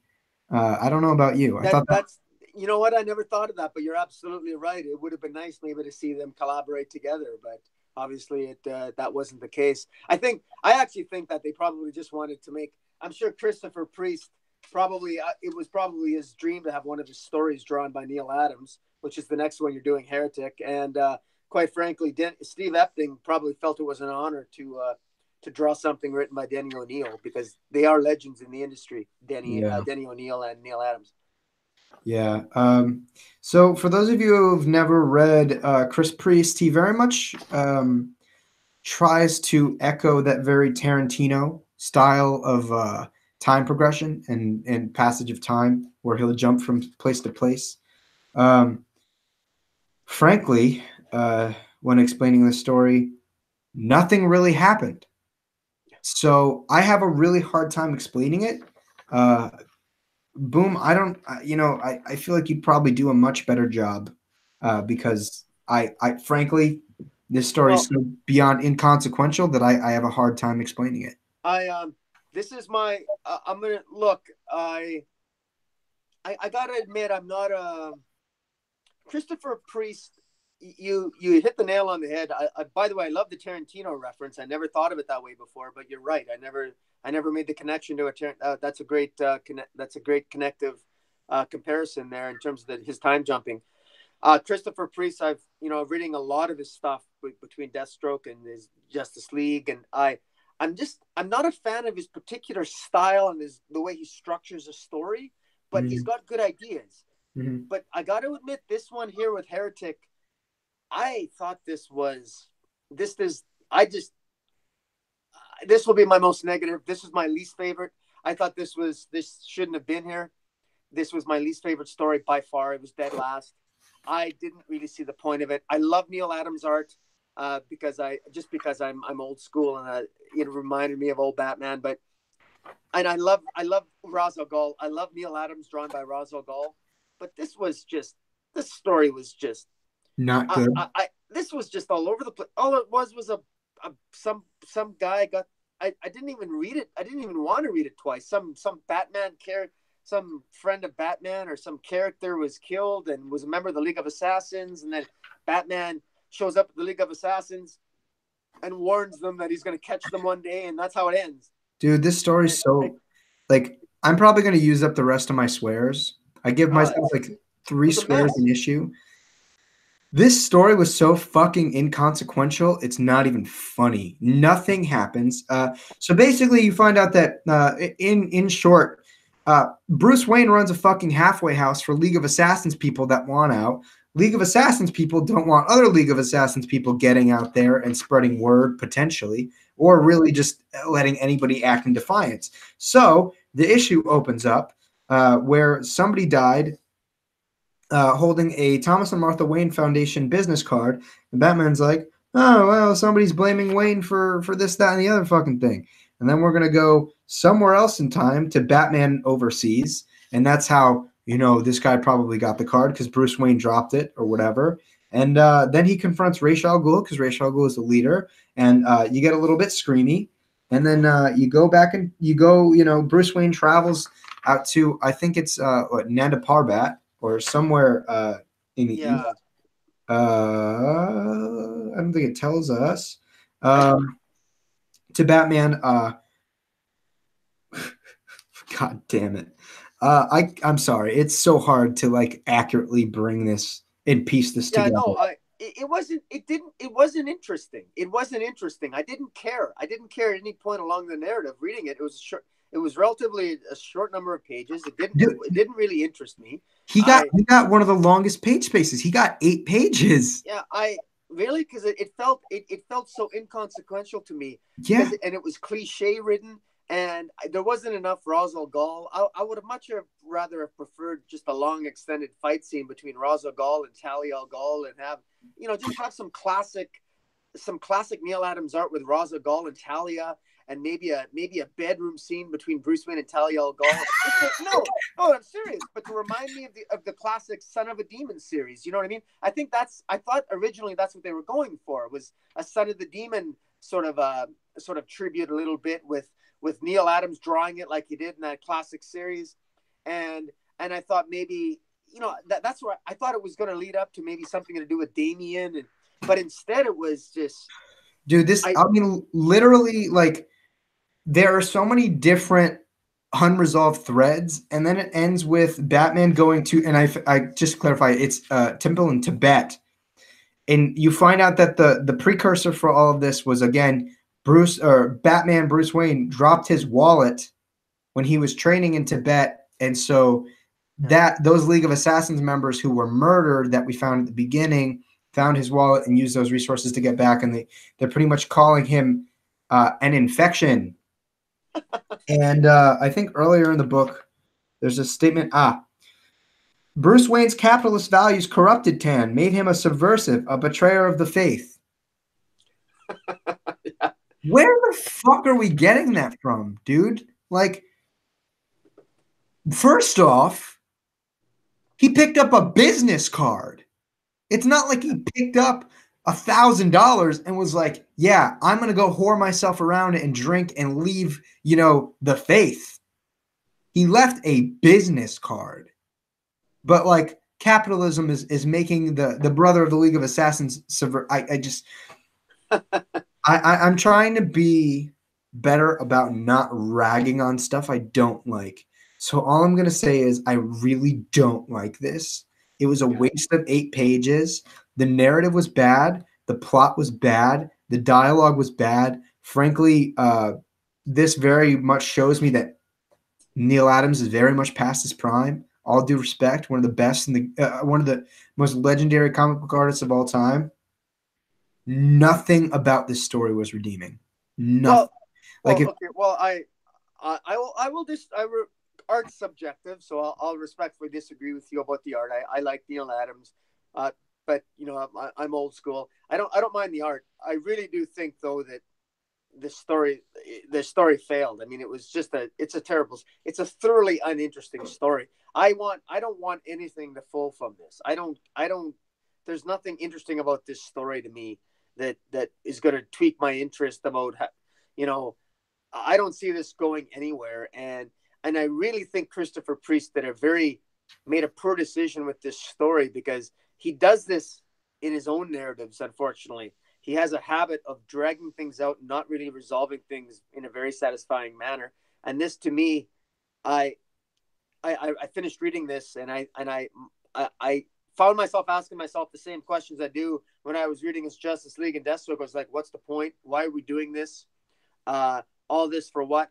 And we got 8. You said 8 pages. I don't have the issue, and I don't have the Detective Comics in front of me. I'm going by memory. But I was just disappointed. I was just plain disappointed. You're doing quite well for not having it in front of you, because I would not be able to explain myself. Well, I did a 21-minute review video. I had to rewatch my own YouTube video to refresh my memory, because I never had the comic. Well, but anyways, yeah, it was. I don't want to put down Christopher Priest too much. I mean, I think he's a writer with a lot of great ideas, and he gets better and better all the time. It's just that I think in this particular issue, he's another one. I'm stunned that they allowed him to write a story for this issue. He's not been on Batman much in the past. Why is he? It's another thing, along with I'll be blunt, Kevin Smith. To me, it matters. To me, this is like the Academy Awards, man. You got to have a background to make it into this comic, and you got to have a resume with Batman. And Bendis shouldn't be in this comic either. No, I mean, but anyways, I digress. But no, that is the perfect analogy. This should be the Academy Awards of Batman, and I think there are plenty of other writers that, frankly, weren't even approached. I know he's not joining us tonight, but a viewer and a pal, Taylor Pector, brought up that he had brought this up to Greg Rucka. Greg Rucka wasn't even approached. Yeah, that's insane. Which is like, not only did Greg Rucka have Batwoman Elegy, which was a story in Detective Comics, which is easily the most well-known Batwoman story of all time. He did have his own run on Batman, and had that seminal collaboration with Ed Brubaker on Gotham Central. Absolutely. And you're out here like Christopher Priest. Listen, the guy's a legend. One of the greatest Black Panther runs of all time, is doing a pretty solid job on Deathstroke right now. But like, the biggest capacity that I'm aware of that he's ever written Batman was adding Batman to crossovers in Deathstroke. I'm sorry, man, but that does not warrant taking 8 pages, which is like the most that any particular story got out of this book, from me, when I could have had a Greg Rucka or a Grant Morrison or a Doug Mensch. You know what I mean? Like, there were so many, and I could, you know what I mean? If I sat here, I could probably name a number of Batman creators that are seminal and important to the character and the legacy and the mythos, that are alive, and that would probably be more than willing to craft a better story than that. Again, I don't want to go too deep, because I'm going to get super ranty about it. Exactly. But I'm with you on the rant. At the same time, though, it's still a business, and I think DC did it because they want to keep Christopher Priest on. He keeps getting better as a writer, at least arguably anyway in their eyes, from different quarters, from what I've been reading.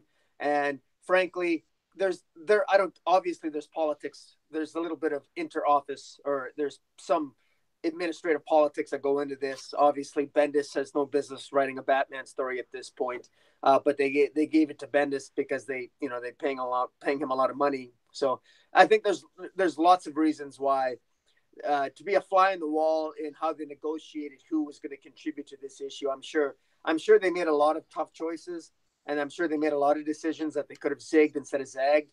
And but it is what it is. I don't want to pick too much Christopher Priest, because in actual fact, I'm giving the impression that I'm not as hard on Christopher Priest as maybe I'm letting on. I don't mind him as a writer. I just think that it just so happens this story is not my cup of tea. And really, of all the writers that they could have chosen, I don't know how the Priest. I mean, that to me, this is, if I was Christopher Priest, that's like winning the lottery. Like, given his level of background on Batman, the fact that he's writing. Well, actually, Bendis is probably the biggest surprise, but I suppose I can give that a pass, because I think he wanted to write. You know that Bendis is going to be writing Batman after Tom King. You just know that, right? Well, I mean, that's just, that's going to happen. Well, not to mention, I mean, I mean, that's a perfect segue to go into the Bendis and Alex Maleev story titled "I Know." Um, I mean, Bendis and Maleev have one of the best Daredevil runs of all time, and I know, Absolutely. like, I just listened to an interview with Bendis where, like, all Maleev wanted to do was Batman, and so if we could take that same energy from their Daredevil run and put it in Batman, Yeah. I would take back everything I've ever said about Bendis, everything, and I've said a lot. We both know that. Um, but this story, I thoroughly enjoyed this story. I know that you said like you flipped the switch on like Tom King's story in this book. I thoroughly enjoyed Bendis and Maleev's story. Yeah. So it's a recollective story. So Well, this why don't you talk about it? Talk about what did you think about I Know? What did you like about it? What did you? well, so let's briefly go over the plot of the story. So it takes place somewhere in the distant future. There is a man in a wheelchair and an old and aged Oswald Cobblepot walking up to him on the desolate outer grounds of Wayne Manor. And so he asks the man in the wheelchair, "Do you recognize me?" Oswald Cobblepot, "It's been a while." He's like, "I heard about what happened to you and thought, I don't know, I should come see you."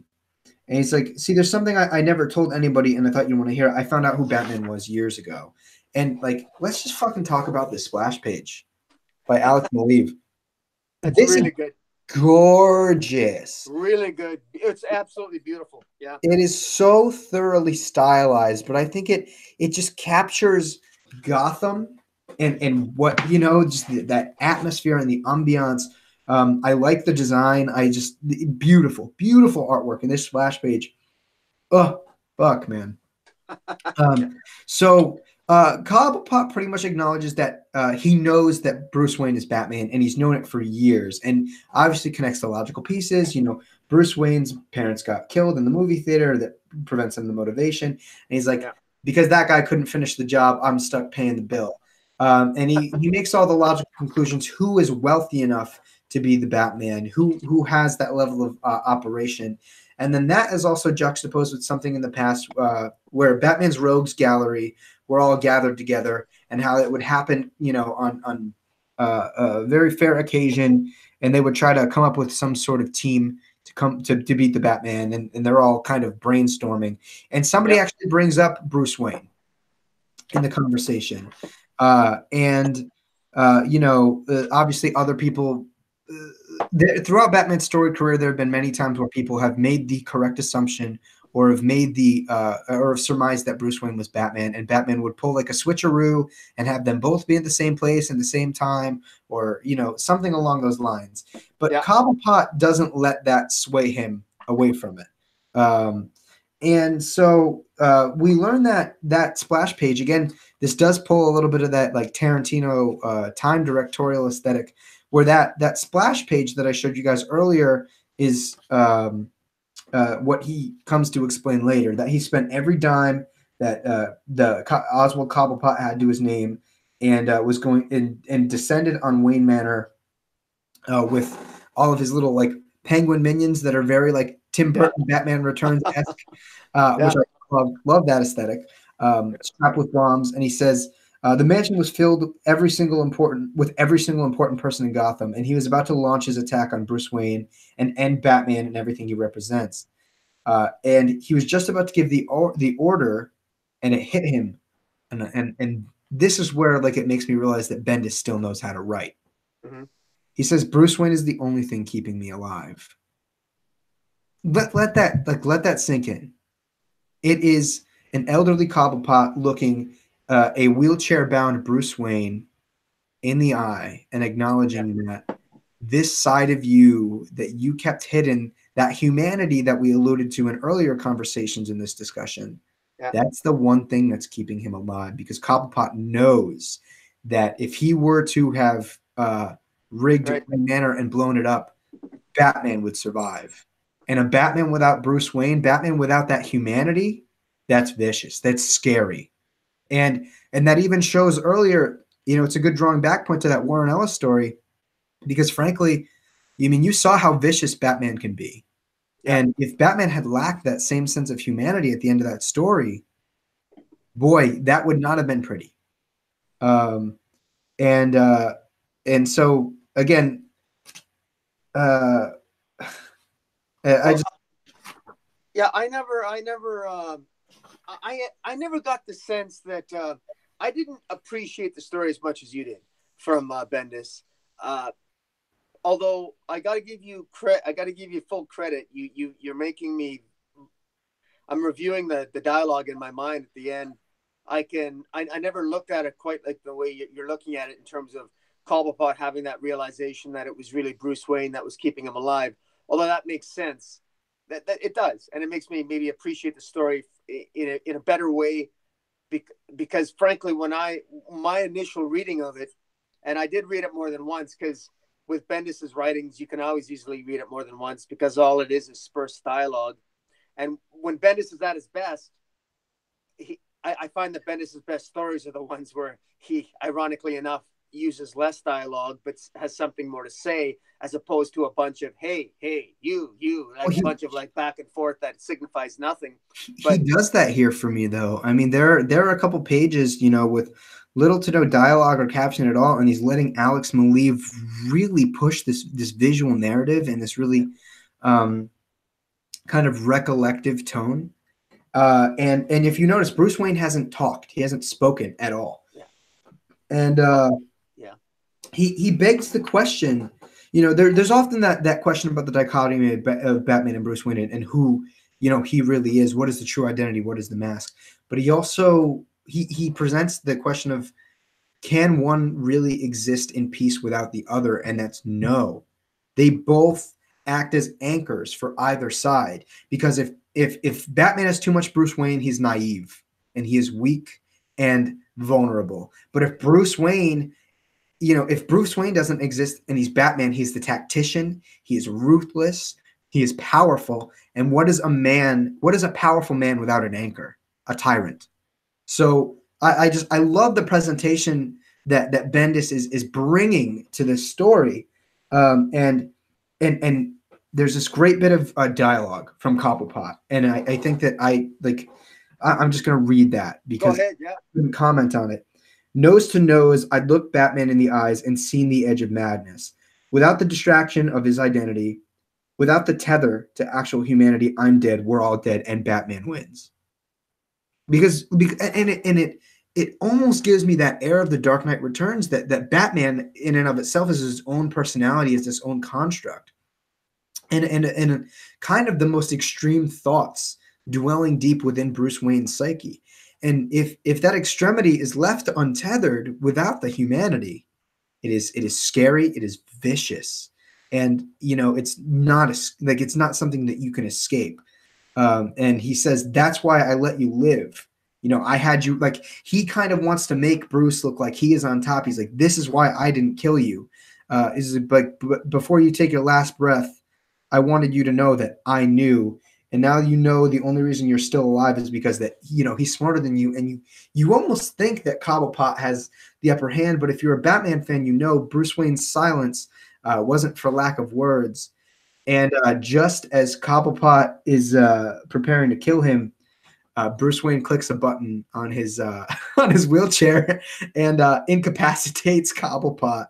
And Bruce says, and again, this is like, you get a little bit into like weird, quirky Bendis dialogue, because he literally says word for word, "Oh, I knew that you knew." Yeah. Thankfully, Bendis doesn't go too overboard. But Bruce Wayne says that I knew that you knew who I was. And the same way, that he knew what a coward he was. And it's funny because I didn't get this impression. Cobblepot had said, they told me that you couldn't speak, that you couldn't speak anymore. I didn't get that throughout this. I just, again, like, thought it was Batman resting on his own capability as being Batman, and he was just being silent because he had something up his sleeve. But it's, there was a part of me, I think I like this story the more I read it, because there was a part of me that was also like, I mean, you knew that the Penguin knew, and you were just kind of resting on a hunch. For me, at first it felt like a hunch, but I think it just goes to show how thorough Batman knows people. in general, and how well he knows Gotham, and the fact that he, that confidence and that conviction in what, he knows operating in Gotham as Batman was enough. And obviously it's enough to save people night in and night out.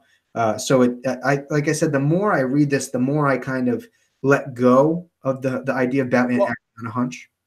When I embrace your perspective, I will admit to having a better appreciation of it, looking at it from your perspective, because there's no question that the dichotomy that Batman has, because he has the benefit of a Bruce Wayne persona,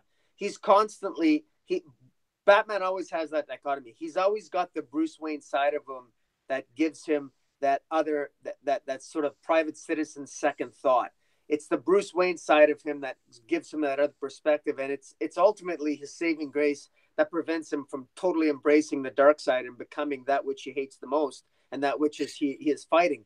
And it really shows that story by Bendis does reflect how Cobblepot does not have a dichotomy. Cobblepot really is just in his mind, Cobblepot's always been a petty, greedy, hateful, spiteful punk of a man. He's a little hateful, bigoted, misogynist, penguin-loving jerk, criminal, and he doesn't really have the human side that Bruce Wayne does. He doesn't have that tether, and he resents it. He resents the fact that Batman was able to have both sides. I think ultimately, when he says to Batman at the end that I always knew, he's trying to rub it in, because the fact of the matter is that it took him a lifetime to figure it out. That's how fucking stupid he was. And he didn't act on it. Stupid he was. And he didn't act on it. That's right. And the thing is, you can only recognize something when you recognize something faster when you see it in yourself. It's only near the end of Penguin's life, where he begins to see his own humanity, that he begins to see Batman's. And that's when he finally clues in that Batman is Bruce Wayne. Because he's near the end of his life. And when people get near to the end of their life, they regret more, and they hit a point where they surrender. And there's a clarity and a wisdom that comes with old age, because there's more reflection and more meditation on regrets and all the things that you could have done differently. So it makes sense that an older Penguin gazes upon a Bruce Wayne and maybe sees some things for the first time. And so in that respect, I can appreciate that, that in that respect, it's a better story than maybe I initially gave it credit for as I'm talking to you. I'm probably tainted because I've been a little bit tainted by Bendis's lately in other books, and perhaps that's a little unfair to him. Yeah, and just to very briefly add, and it adds another layer to the Penguin's cowardice, right? Because he's only confronting Bruce because he thinks that Bruce is mute. He thinks Bruce can't talk. Not only is he in a wheelchair, he needed Bruce to be mute and bound to a wheelchair to feel like he had the aid to finally gather the agency to confront him. Yeah. It just prevents, again, it highlights that contrast that you were bringing up between Batman and Penguin, and just how effective that, the duality of Batman and Bruce Wayne, as much as, people try to present it as a hindrance, is also what makes Batman so operable. And we also have in the chat, the Geek Fortress saying, "What's going on, guys? Talking some Batman, baby. That's when I'm at my best." That's right. But thanks for joining us, man. Glad to have you on some ramblings. Now, this next story, I know when we first spoke, you really enjoyed, and that's the Jeff Johns, Kelly Jones story, "The Last Crime in Gotham." Did you want to roll through this one? Yeah, I enjoyed this one. I enjoyed it. I thought it was nice because it's basically, to me, what made the story for me was the ending. And the idea that, first of all, I love the collaboration between Jeff Johns and Kelly Jones. Kelly Jones is maybe a little bit hit and miss with his art, but he's got such a darker noir, sort of almost like a vampiric like Batman, the way he draws Batman. His art was a little off at points. He draws sort of an unattractive Catwoman, but it is what it is. It reminded me a lot of, it's classic Kelly Jones. I loved it. And with Jeff Johns, the whole idea of the story itself of sort of a future Batman, a future Gotham where crime's been defeated, the son of the Joker. They come across a crime scene where all of numerous villains show up dead around a table, and then the son of the Joker himself is also dead. And here it is. It's the epitome. It's the end of crime in Gotham as they know it. They've won. All the major bad guys have been taken out, and there's a sense of accomplishment. And then it ends with, flashing to the present in the Batcave with Batman celebrating alone in the Batcave with only a birthday cake, with only Alfred there. And it's you can tell that's what he's wishing. It's basically it's his dream. It's a dream for Gotham that he wishes. And I think it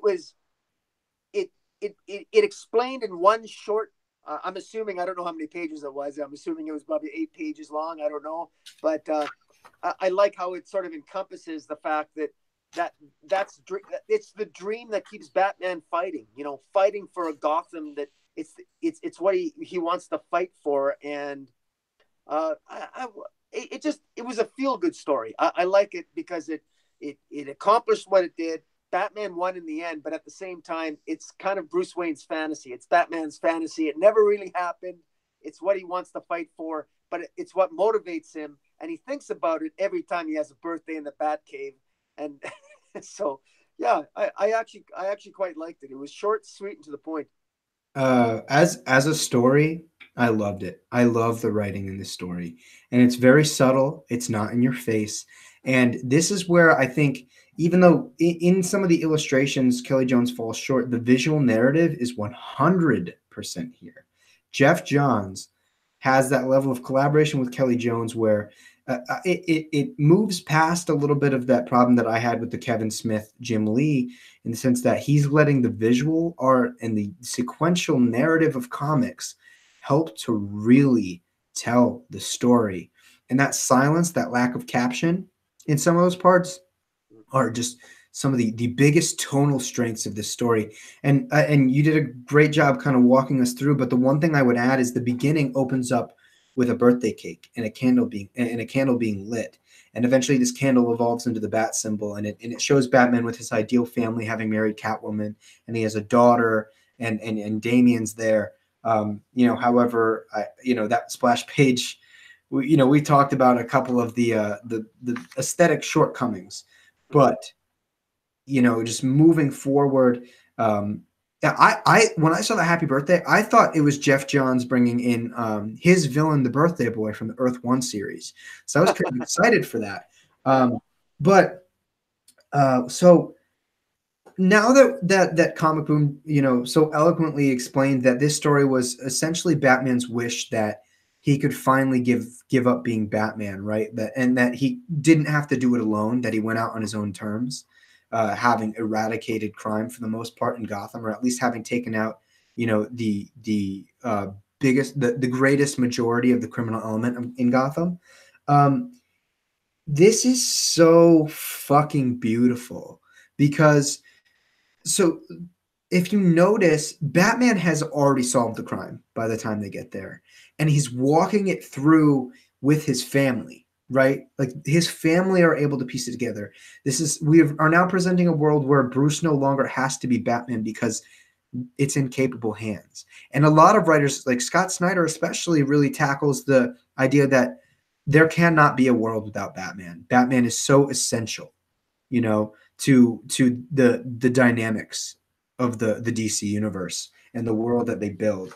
But in this story, Batman kind of leads everyone to the answer, and we find out that the killer was actually the son of the Joker, and there's I think also too there is a callback to the Long Halloween, because it has to do with like the 12 murdered criminals across the table.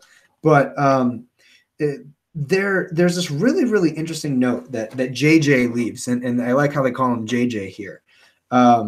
The same chemicals that created my father took his life. The same chemicals are taking mine too. So we find out that it's cancerous. Whatever is in their blood is cancerous. I am sick as he was. I am grateful for that, because without family, what are we? And not only do I love that you know, Jeff Johns is presenting such an ideal world where literally the worst of Batman's rogues realizes, I don't want to say the futility of what they're doing, but realizes the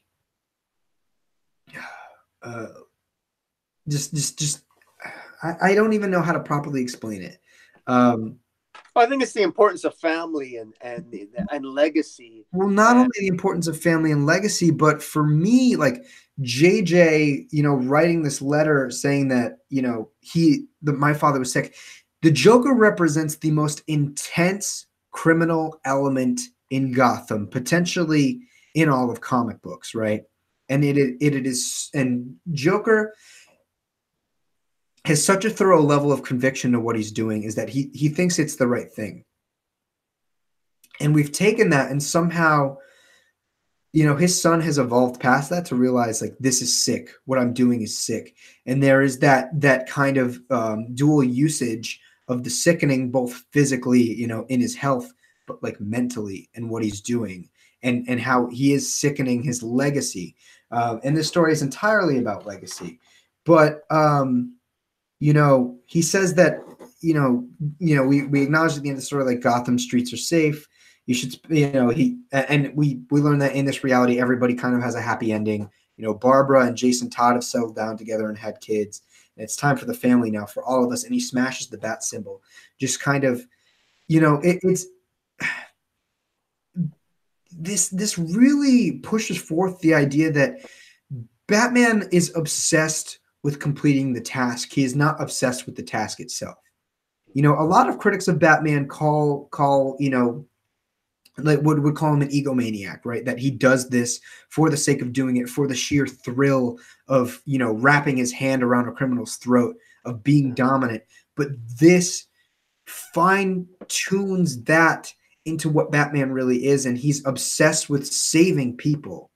He's obsessed with the end result of what he's doing. You know, he is looking to get to the destination. He will do what he needs to across that journey to get there, but he's not, you know, in it for the thrills.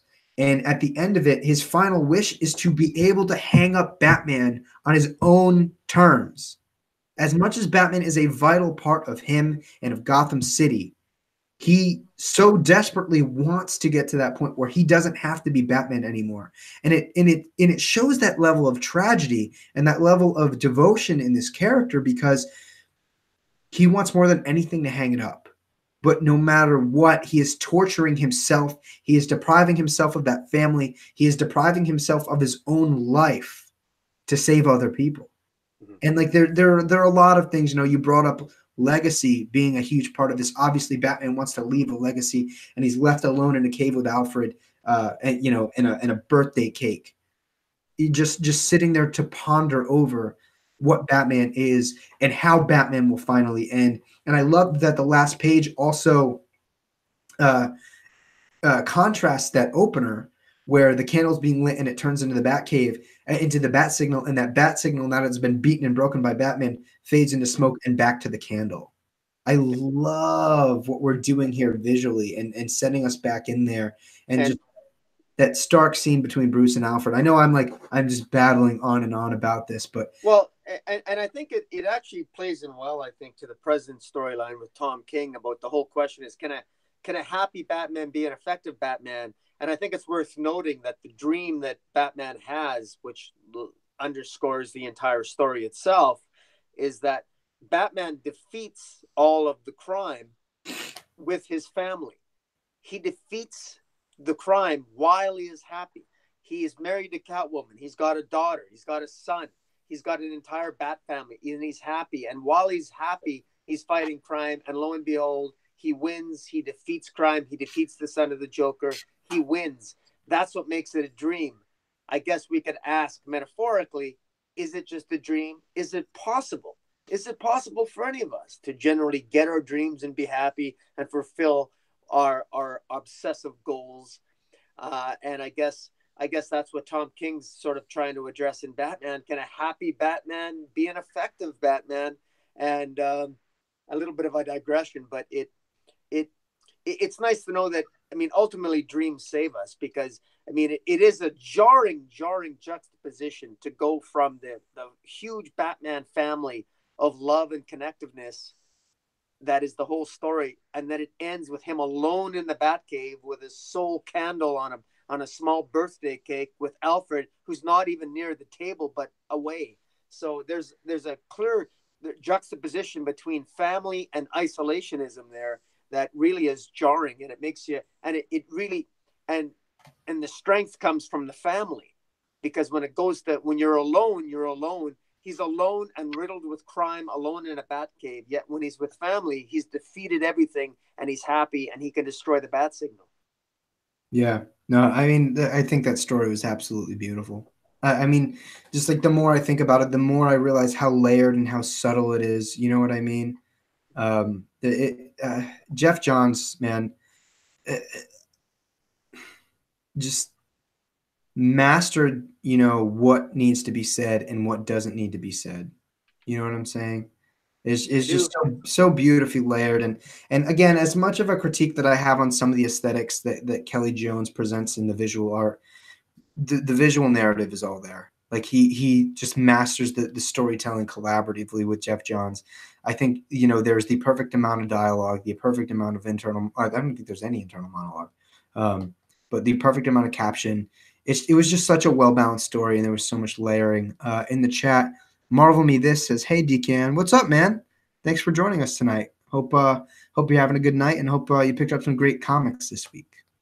But yeah, I mean, it was beautiful. I think the story was absolutely astounding. And the more I think about it, the more I like it, and the higher it rises on my list. I hear you. So the next one is The Precedent by James Tynion IV.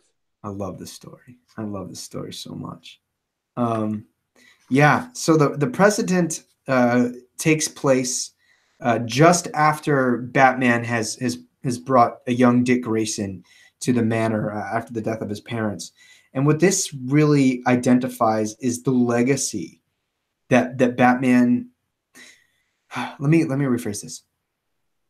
Batman can create a legacy using Dick Grayson as a mechanism to make it more positive, more inspiring, more filled with light than Batman could ever do.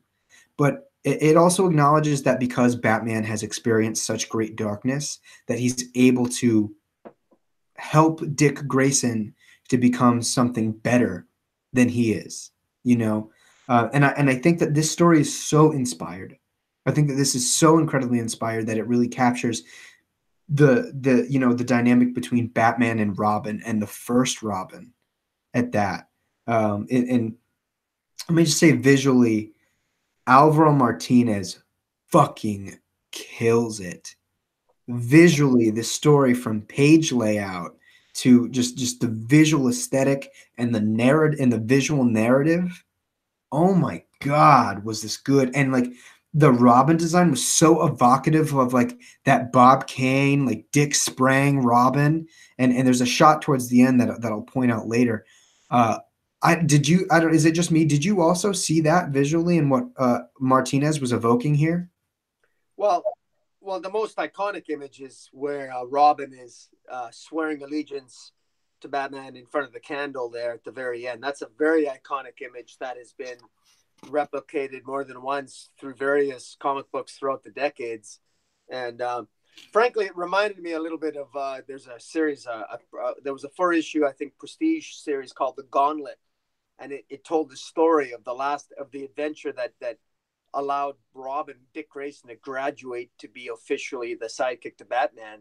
And it's called The Gauntlet. It's a really good story, and it sort of ends the same way with him swearing allegiance in front of the candle. So that I love that iconic imagery in this story.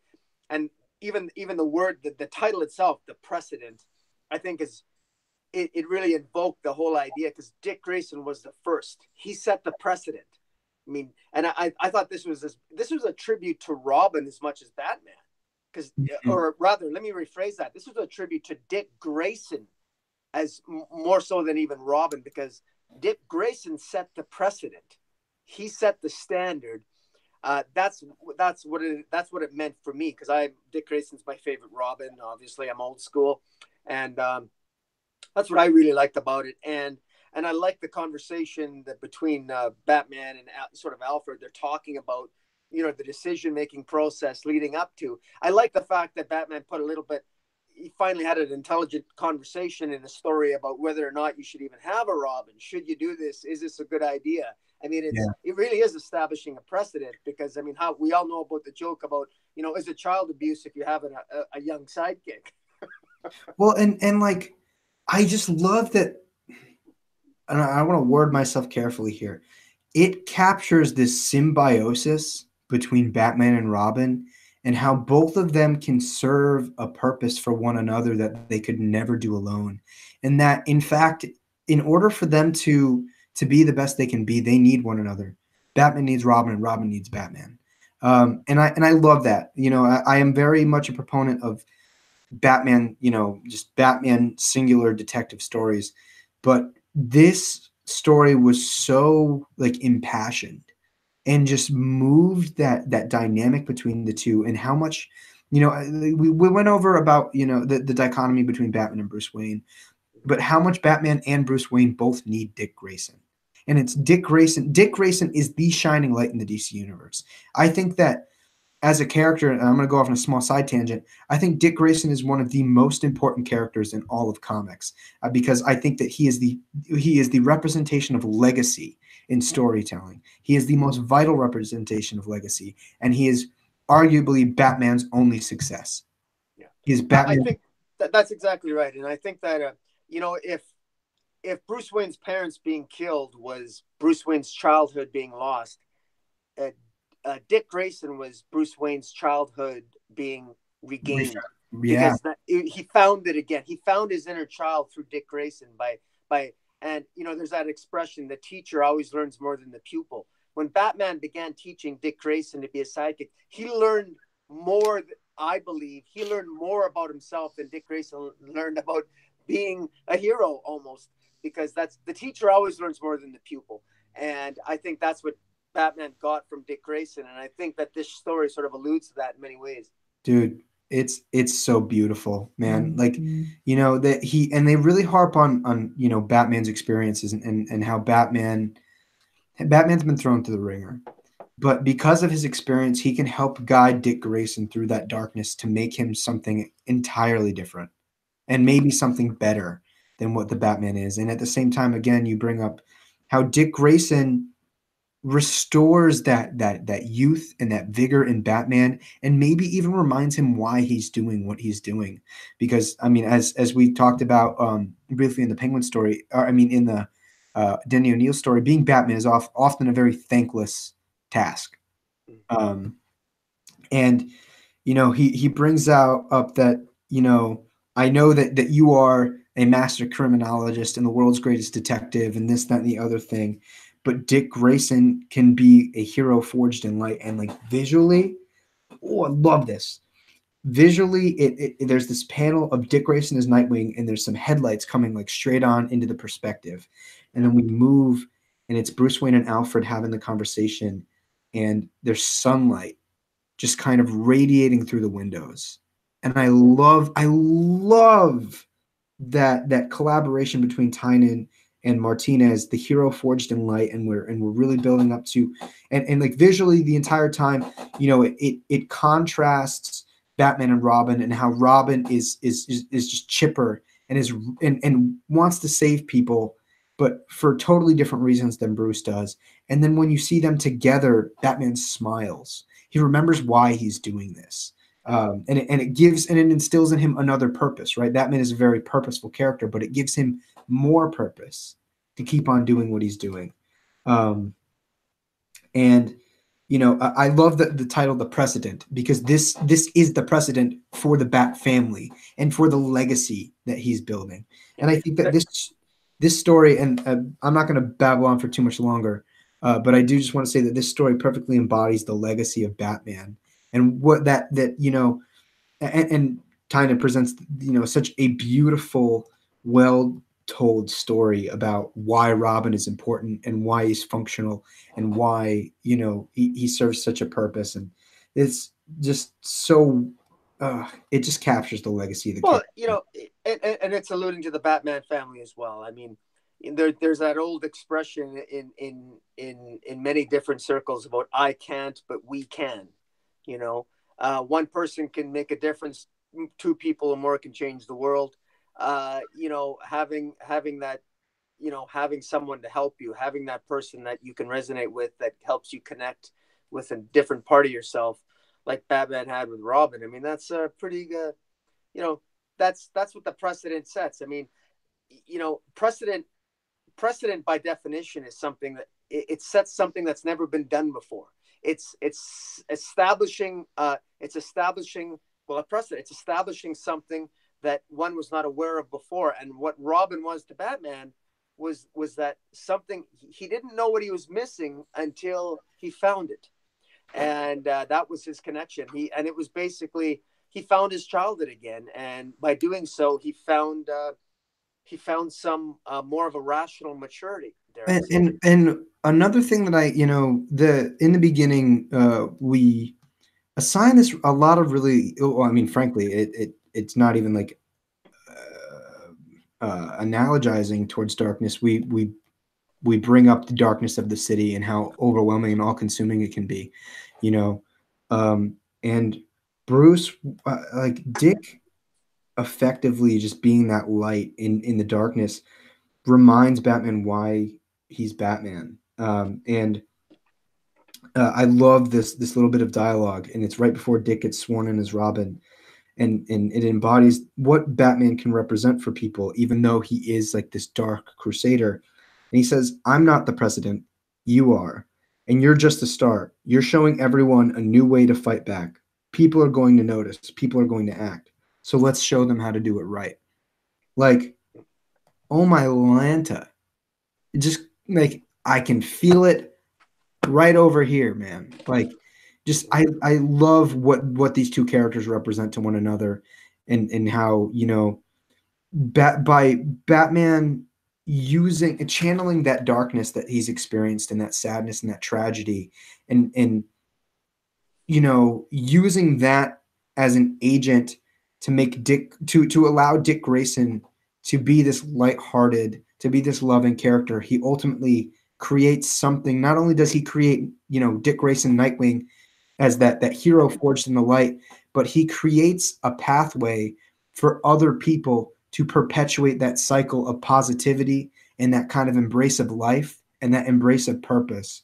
Um, like, just knocked it. They just like Tynan and Martinez just knocked this out of the park.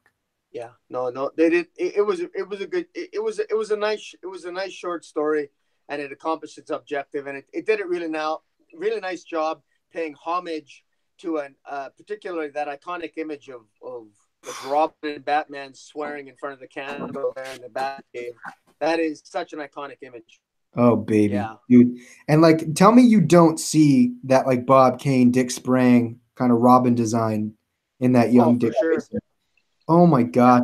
And just like, again, they're using that candlelight as that representation, you know, when that I alluded to earlier with that transition between, you know, Nightwing on the car and then them in the background. And like this light is all enveloping, right? Like the strength of Batman isn't just that like tactically he can use the darkness, you know, to be an agent of fear. He brings people out of the darkness. That's what's so special about Batman. And he even does that in that Warren Ellis story. You know, he brings that villain back from the darkness. You Yeah. know, I fucking love this story. Like, I'm getting a little bit glassy eyed just talking about it. I love this story. It hits all the right notes for me, man. Absolutely astounding. Yeah. No, that's good. Uh, and then the next one is Batman's Greatest Case by Tom King, drawn by Tony Daniel and Joel Jones. And doesn't it have a little bit of Mikel Janine in it? Or oh no, that's just this still image. Never mind. No, I think Continue. it's just Tony Daniel, Joel Jones. I actually thought this comic, I thought this story was going to be a little bit more sophisticated than it was. I thought it was very simplistic, but it really worked for me. A lot of people thought it was maybe too simplistic because, of course, all it ultimately ended up being was Batman gathering the members of the Bat family to join him on a roof so he could get a family photo of the Batman family that he later lays at the graveside of his parents. But it really resonated with me, and it worked. It was such a simple story, and as I said in my longer review, this is the type of story that's right in Tom King's wheelhouse that I think he's really good at. I like Tom King. He's much better at writing these shorter stories, in my view, than he is the longer narratives, in my view. I thought this worked. It was short, sweet, and to the point, and I thought he really, Tom King, when he writes these shorter stories like he did in Batman Annual #2, he can when he's more when he's less concerned about a longer narrative and just tries to make a point for a shorter story, I think he's more successful at it. I really enjoyed. I love the art. The art was fantastic. I absolutely love the art. It was one of my, starting off with the gorgeous scenes at the beginning with the vehicle and the car, and then with, just the combinations and just the idea of Bruce Wayne, telling his parents, showing the picture of his Batman family to his parents, as basically saying to them, almost like, look, I turned out okay. I'm okay. I was traumatized when you died, but everything's okay. I turned out okay. As screwed up as I am, I have family. It's okay. I'm okay.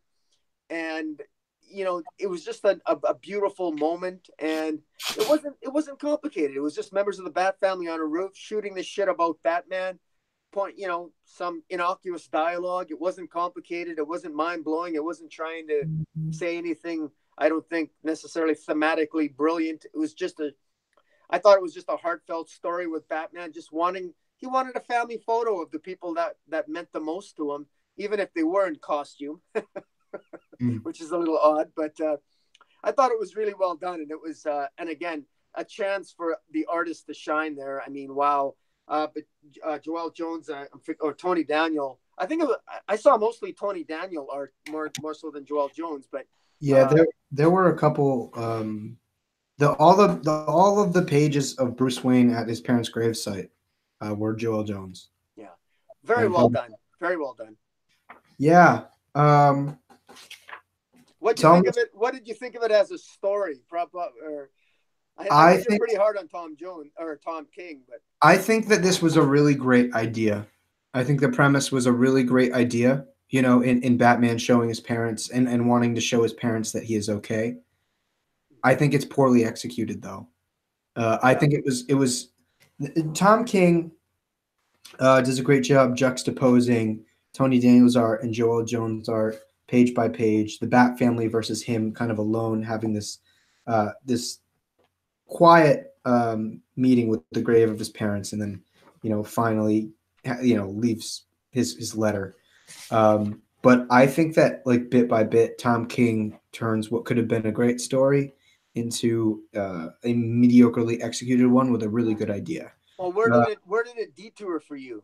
So for me, one of the biggest starts is Tom King really tried to force down our throats that quirky dialogue that sometimes can be very charming, but it's overdone, it's overhashed. And I feel like if he used it more sparingly and a little bit less intensely, it really would have played to what he was trying to do quite well. But this is so basically the entire Bat family is on a roof, and it's leading up to them taking the photo, and it's like Tom King trying to be like, "Hey, I know these characters, right?" And like at first it was comedic, it was like this really funny banter between Damian and Dick, and about how Damian was like, "Yeah, you're like the 12th best detective out of all of us." And I thought it was really funny, but Tom King just doesn't let it breathe. He doesn't let any of those really comical, lighthearted points of dialogue breathe. And I think it gets a little bit frustrating at times because they're juxtaposing some of that dialogue with Bruce walking through the Rainy gravesite, and sometimes I have no idea who the fuck is talking because they're non-colored. They're all white dialogue boxes, and because like at times I can understand, but like everybody is having like two-person conversations grouped up, and like the one between Dick and Damien was cool, but then there's the idea of Jason Todd and Duke kind of being the forgotten sons, and it's just like, oh, you think we're all here because I did something wrong, blah blah blah blah blah, like, and then like it's just fucking spoiler wanting to obsessively make out with Tim Drake on the roof. It's just Yeah. like, I get it. They're teenagers. They're in love. But like, seriously? You're just gonna write I don't even like Stephanie Brown, but you're just gonna write her like a fucking horn dog. Um, and then Huntress, who, mind you, is not super well affiliated with the Bat family in current continuity. She had that romantic fling with Dick Grayson during the Grayson Yeah. series, but like pretty sure she doesn't know Bruce Wayne's identity, unless I mean maybe she did through Spiral. But it's like there's that, and then there's a small conversation between Alfred and Selina, and then Batgirl being like a 12-year-old being like, well, how old are you? When do I get to be Batwoman and not Batgirl? And it just feels super like incessant and childish, and you can tell like Tom King is trying to be charming and quirky, and it just feels so overdone. Yeah. And like again, I'm like constantly trying to like when we get to pages like this where it's all white boxes of dialogue and I have no indicator of who's talking, I'm really like fishing to look for context, and sometimes it works, sometimes it doesn't. It's just like Yeah. it was a beautiful idea, of Batman, just I think.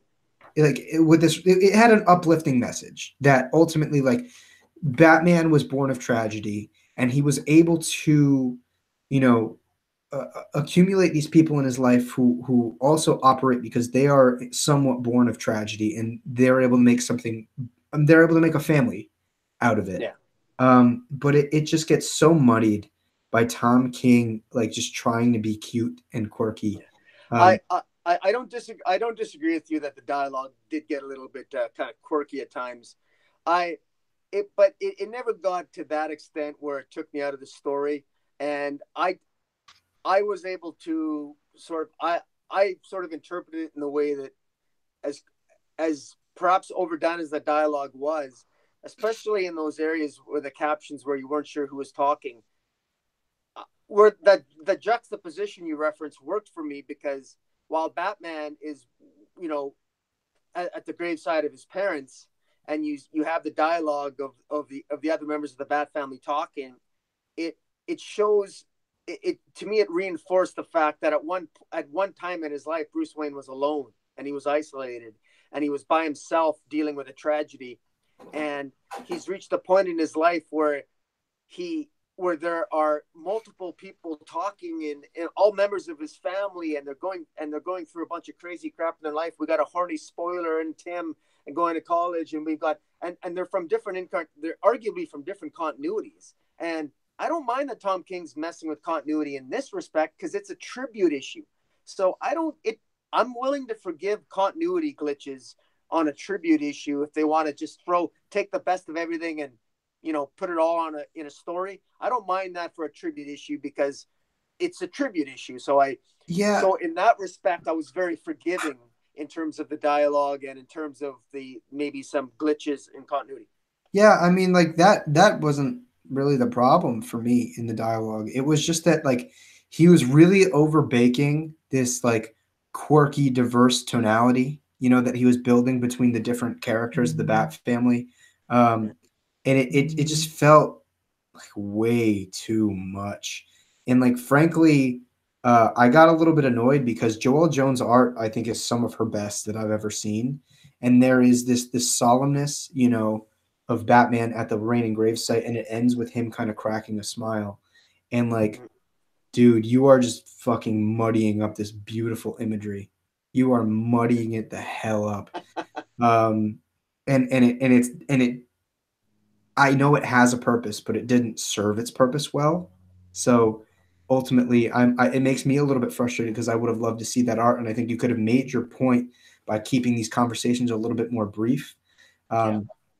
It's just like I can see what you're talking about, and he tried to really promote the contrast between these different characters and let us know that they're all individuals, and that's the strength of the family, is that each one of these characters are well defined by their own laurels.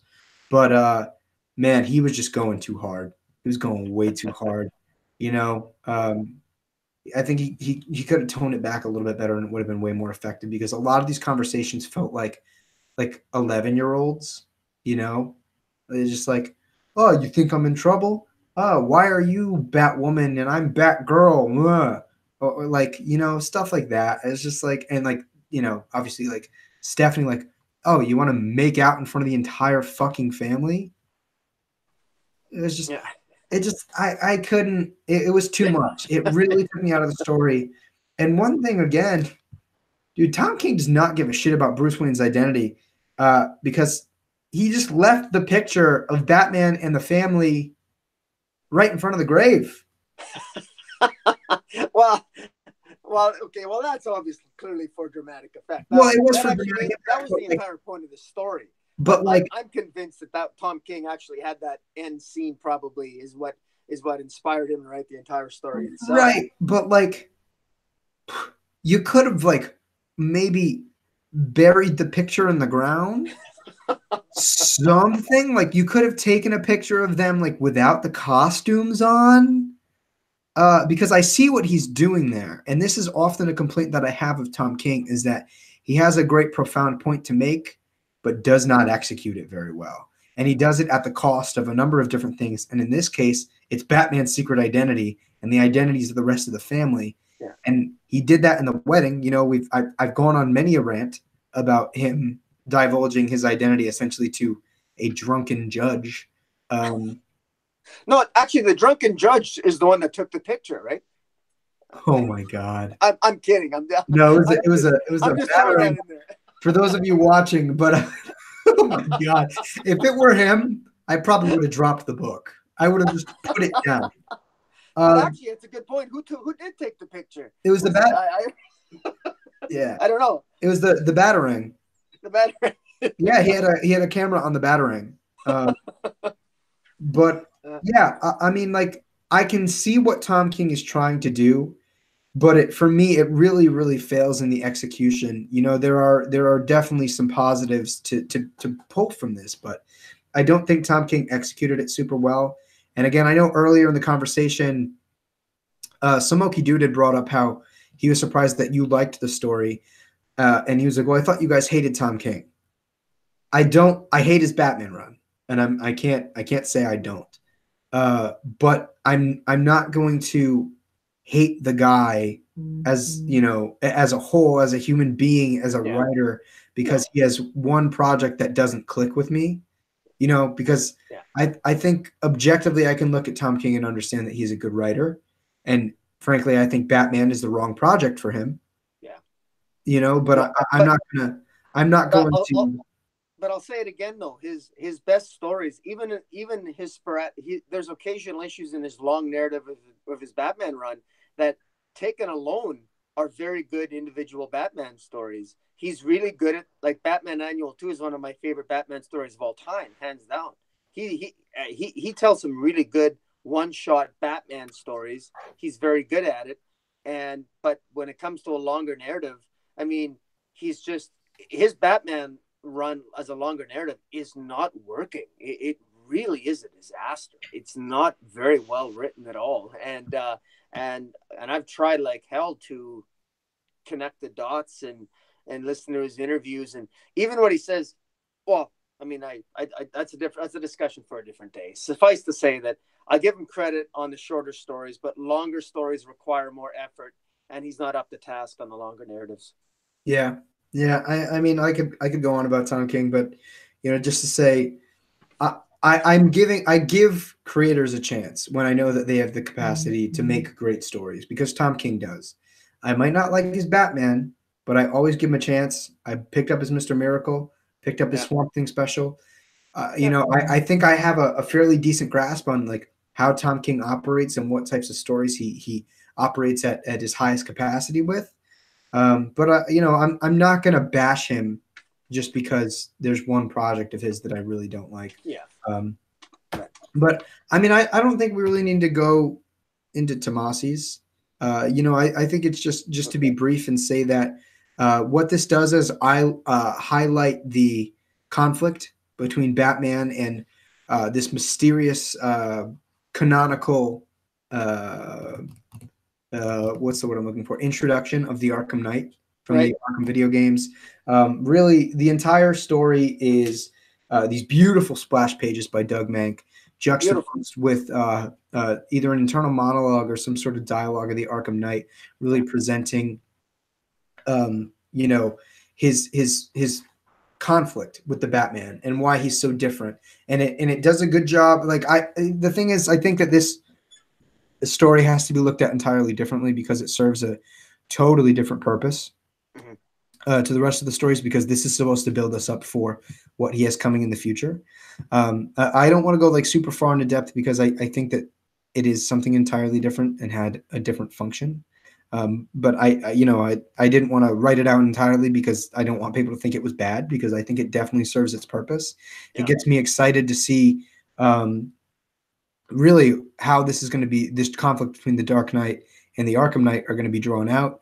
You know, what type of emotional beats are we going to be hitting between these characters? And I really want to know what type of grave danger Batman is going to be facing in this upcoming arc. Well, I agree with you. I'm going to be less diplomatic than you. I like I said, I love Tomasi, but I thought Tomasi had already done. We'd already seen this sort of style of story from Tomasi with his. I loved his run up to his issues 995 through 999. His story, I quite enjoyed that. It was sort of like, even though it was technically all taking place in Batman's head and it was a mind game, basically, I thought it was really well done, beautifully drawn by Doug Mankey. Arkham Knight, and maybe you can enlighten me, but I know nothing more about the Arkham Knight than all it was a long, fancy narrative. I got nothing out of it. I knew nothing. I got no insights into the Arkham Knight. It was just, I don't really nothing about him at all. He thinks another word for Batman sounds an awful lot like bad man. I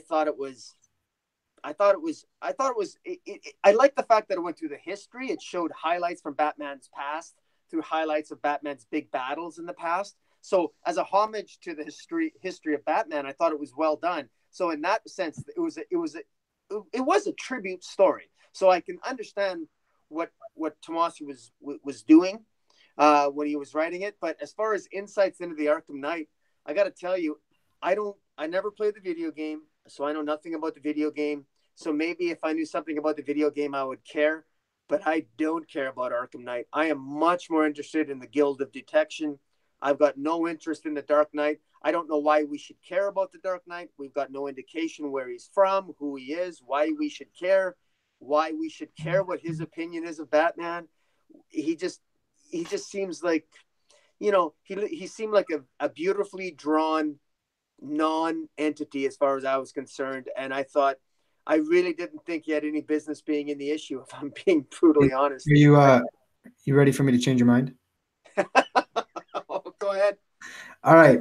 So this Arkham Knight is very different from the one of the video games. I think this is only the same by name. And it all starts with how the story opens up, and it's Batman beating the shit out of the Joker, but the camera pulls tight in on this crack in the wall to the side of them, and it's one green eye. And it looks like a child. A child is watching Batman beat the shit out of the Joker. And what this does is it presents the conflict and the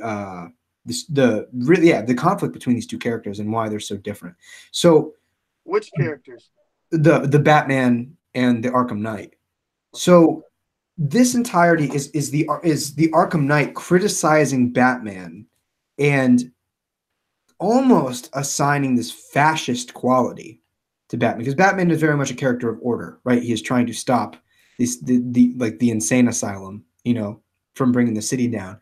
And what's interesting here is I mean, I can't sympathize with this character, but the Arkham Knight does make the argument that who the fuck are you to decide when to bring order and what order really is?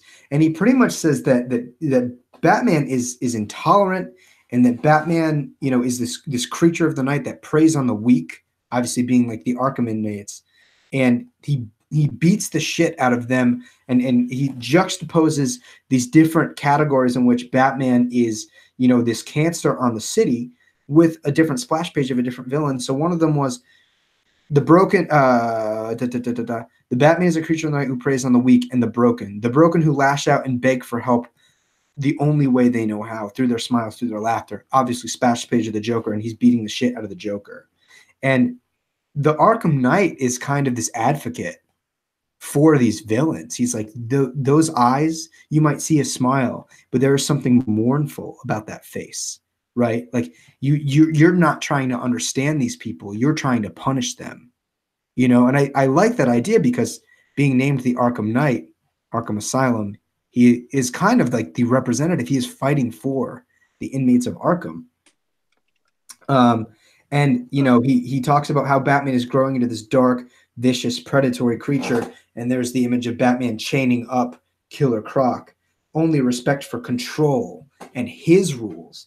And he then uses the visual of Batman and Ra's, obviously Ra's being an immortal. You know, he's like, you battle demons, and you witness these liquid pits that bring the dead back to life.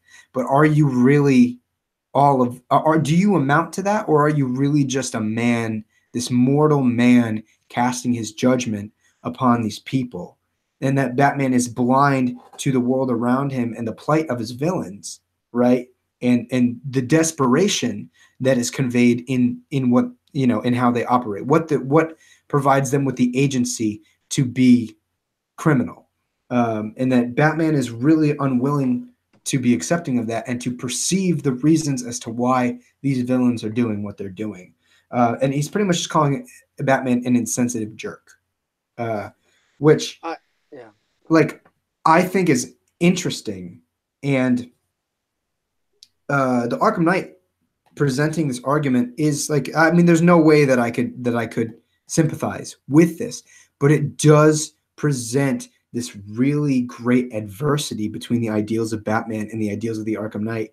And the Arkham Knight obviously is insane, but like, it's interesting watching Insane trying to rationalize what's going on around him. Yeah, well, I still don't quite understand the appeal of it. I still don't understand that. That doesn't sound, to be quite blunt about it, it doesn't sound particularly interesting to me if he thinks Batman's insensitive and he's sympathetic to the villains of in Arkham Asylum. And maybe if I played the video game, I'd understand what the point of Arkham Knight is, but I really don't see what the motivation is. Like, is he what's the point of existence of the Arkham Knight? Why does he exist? What's the point? What does he do? Does he fight crime? Does he exist only because he's upset with Batman? We got nothing out of this. Absolutely nothing other than him. And even with the eyeball at the end, I don't really see what the point of that is. The eyeball, what? Is that supposed to be a Arkham Knight spying on him as he's battling the Joker? I didn't see the point. I missed it. I really missed the whole point of it. But I think that's the thing, is that there are two different ways that Batman can be perceived. And like the child watching on as he's brutally beating the Joker, I mean, that's like, for a child to be developing from the rationale that Batman is brutal and intolerant is not super far-fetched. If your first exposure to this man is him mercilessly beating the shit out of someone, it's not too far-fetched that you would come up with different ways to rationalize, you know, the downfall of this man. And what I like here is that, you know, one of his biggest things is that you are bringing this unbiased vengeance upon these people. And you, as a lawyer, I'm surprised that you don't, you know, because that you don't take that you don't connect with the story, because the Arkham Knight brings up, you know, like, you are this unbiased brutality that just rides, in punishing people, and that you know that it is that the Arkham Knight thinks it's outdated and quite frankly potentially evil in his perspective, that brutality is to be met with brutality and not understanding, right? Because like you as a lawyer, you're not gonna you're not this type of lawyer. You're not like a criminal prosecutor, but Well, like no, but you understand the fact that, for example, in your line of work, if a parent abuses a child, they're going, physically abuses the child to the point where maybe like the child could have been permanently disfigured or even killed, or if you sure, know, yeah. or if the parent smacked him upside the head one time and it was all blown out of proportion, that you cannot, you can't incarcerate both those people for life sentences or for multiple life sentences because they committed two different crimes. And to the Arkham Knight, Batman meeting, these supposedly like mournful, sad, tragic people with brutality, he finds that to be evil. He thinks Batman is the villain because he is meeting this, this adversity with brutality and not understanding. He doesn't provide encouragement or guidance for these people. He just, to the Arkham Knight, he just beats the shit out of them and throws them in the loony bin. I okay. I guess I never got that out of it. I mean, look, what you're saying at face value, I don't disagree with. I just never really got that connection from this. I never really got that out of the story. I mean, this is a guy who dresses up in metal. He dresses up like Batman. He's identical to Batman, but for his costume, and then he's bitching about methodology.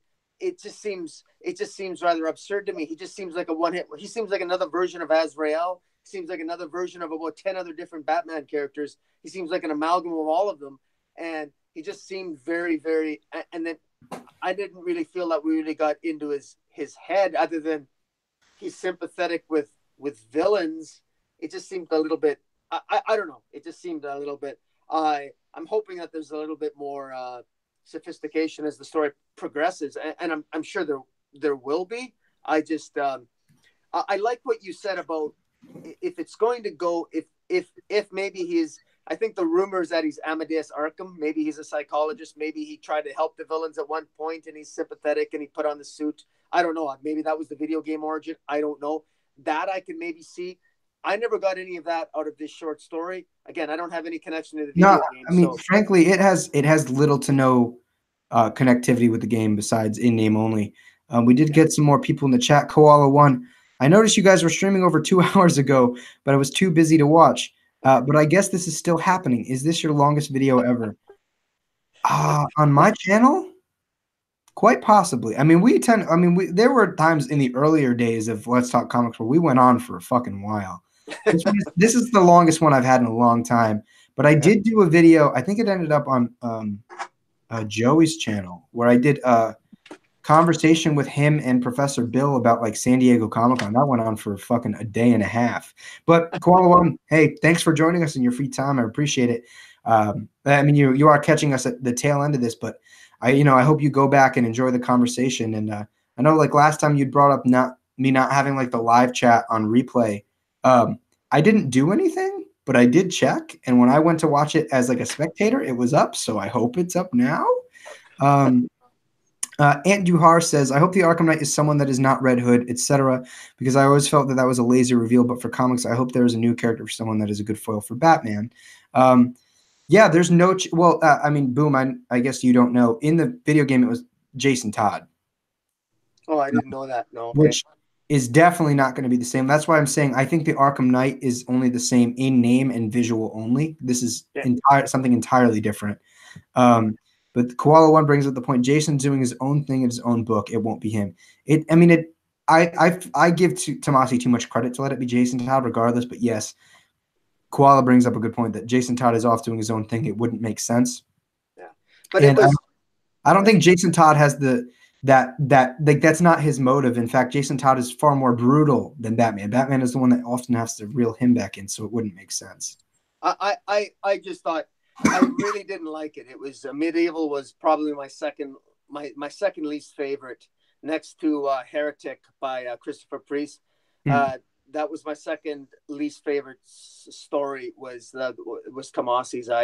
I've got no interest in Arkham Knight. I really don't. It wasn't a story. It was just one long speech and another crazy person that's got it in for Batman for reasons which I think are frankly a little bit, you know, I mean, I guess, it's one thing to have issues with Batman. It's quite another to, I don't know. I just needed more. It just really, I didn't find what's the deeper meaning? What does it tell us about Batman? Where's the tribute? Well, Other than historical references to past battles that Batman has, which I guess maybe well, I've answered my own question. the, I never really got much out of the Arkham Knight reference myself. Well, the thing about this, we've spent this entire issue building up what Batman is and what he represents. And Tomasi took the opportunity, obviously, for this to be the lead into his next arc to provide us a little bit of background, or at least a little bit about the psychology of the Arkham Knight and how heavily it contrasts, because for all intents and purposes, he is like this. I mean, there are many of them, but he is a cracked mirror parallel of Batman. And in terms of like the aesthetic choices that the Arkham Knight makes in his suit, because he thinks that he will be a far more successful Dark Knight in exacting justice over vengeance. And I mean, if you may, I don't know, maybe I read too far into it. Who knows? Sometimes I can get that way. But I really did see the plight of this villain and how he differs, and he makes points that, again, an insane or somebody who's reacting to childhood trauma might, conclude to. Well, and it might be maybe those green eyes that were looking at Batman fighting Joker. Maybe that was indicative of the trauma that he experienced as a child. Like, That's what I think it was. Well, no, you could very well be right. I guess I needed maybe things a little bit. Maybe I needed it a little bit more spelled out for me. But I never. I just needed a little bit more connective tissue there to get the point that he was trying to make, because this was. I didn't find this to be. This was neither an origin story for the Arkham Knight. It was just him sort of pontificating. I know nothing about the Arkham Knight's world. We know a little bit about how he thinks, but it just seemed rather an odd thing to get all hyped up about. So he differs with Batman or methodology. It just really seemed to me to be for this anniversary issue of Batman. This is not a story that should have been in here. Well, I really think I don't think it should have been in this issue. Here's the thing. For my money, I mean, it functions. The intended function is the same as Bendis's in Action 1000. It is supposed to, kind of make this demarcation between these anthology stories and show us what is going to be happening moving forward. That's why I judge this entirely separately from every single other story in the anthology, because they have a different purpose. It's kind of like, as much as I love The President, right? It's a short anthology story. I'm not going to judge that the same as I would The Dark Knight Returns. But I think The Longest Case is the same purpose, Dark Knight. The Longest Case, Batman's Longest Case, Scott Snyder, that had the purpose of introducing the guild of detection. And in my view, that has more long-term potential than the Arkham Knight does. I mean, maybe it does from a storytelling perspective. That's entirely possible. But just, the purpose that it was serving, I don't think that the purpose of that story was to outline, pretty much, the qualities of the Dark Knight that make him so withstanding, something that's existed for 80 years and that will probably exist long before or long after you and I are gone to some capacity. And there are a couple things that make me say that, because it functionally, you could tell that Bendis tried to do the same thing in his action story. But B, I mean, you look at Tomasi's Detective Comics run and what he did in Action Comics last year. Yeah. I feel like if Tomasi were aiming to write an anthology story for this book, he would have wrote a damn good anthology story. But like I said, I don't think that was the aim of the story, which is why I don't judge it against the other anthology stories, because Yeah, I definitely enjoyed other stories in this book more than I enjoyed that. But those books had a different purpose and they functioned very differently from this story. So that's why I see this entirely as something of its own. You know, it's kind of like this exists outside of this anthology, and this is to help kind of cue us into what's coming next. So Well, uh, uh, I totally, I think it's something totally different. But I think that if we're going to be fair to all the contributions to this issue, I don't think that we should give Tomasi a pass. That's just all I'm saying. This issue to me to me there's certain things about an anniversary issue that it should have, and if you're going to introduce something brand new, it just gotta. I was just expecting a little bit more, so I'm not. I love Tomasi, and I love Doug Knight alone was frankly I absolutely loved his beautiful double page spreads, a couple of them. I mean, they're really really well done. I just I guess, look, I'll happily eat my words if the Arkham Knight ends up being a fantastic story. But if it does, I don't think it needed this introduction of Comics 1000 to get people to come back for, because Batman always sells well. And I just think for the bang for our buck, I would have loved to have seen maybe a Greg throw in another throw in a Greg Rucka story or a Grant Morrison in between there for the amount of pages that this thing took up. yeah, I mean, I get where you're coming from, but I don't think that it was like Tomasi's choice. You know, I very much think it is editorial saying, "Hey, let the people know what you're doing coming up in this book," because Yeah. based on past evidence and what not only what he did previous in his the first Detective Comics arc, what he did in Action Comics 1000, and that very thorough and my favorite story. Like, it was a very thorough embrace of the character and his history, and that story was frankly my favorite in Action 1000 by far. Yeah. It just leads me to believe that it was very much editorial being like, hey, let the good folks know at home what you're doing after this. I need you to include the Arkham Knight as much as possible because he sold the video game sold really well, and he also wrote the Arkham Knight in part of the comic book adaptation of the video game.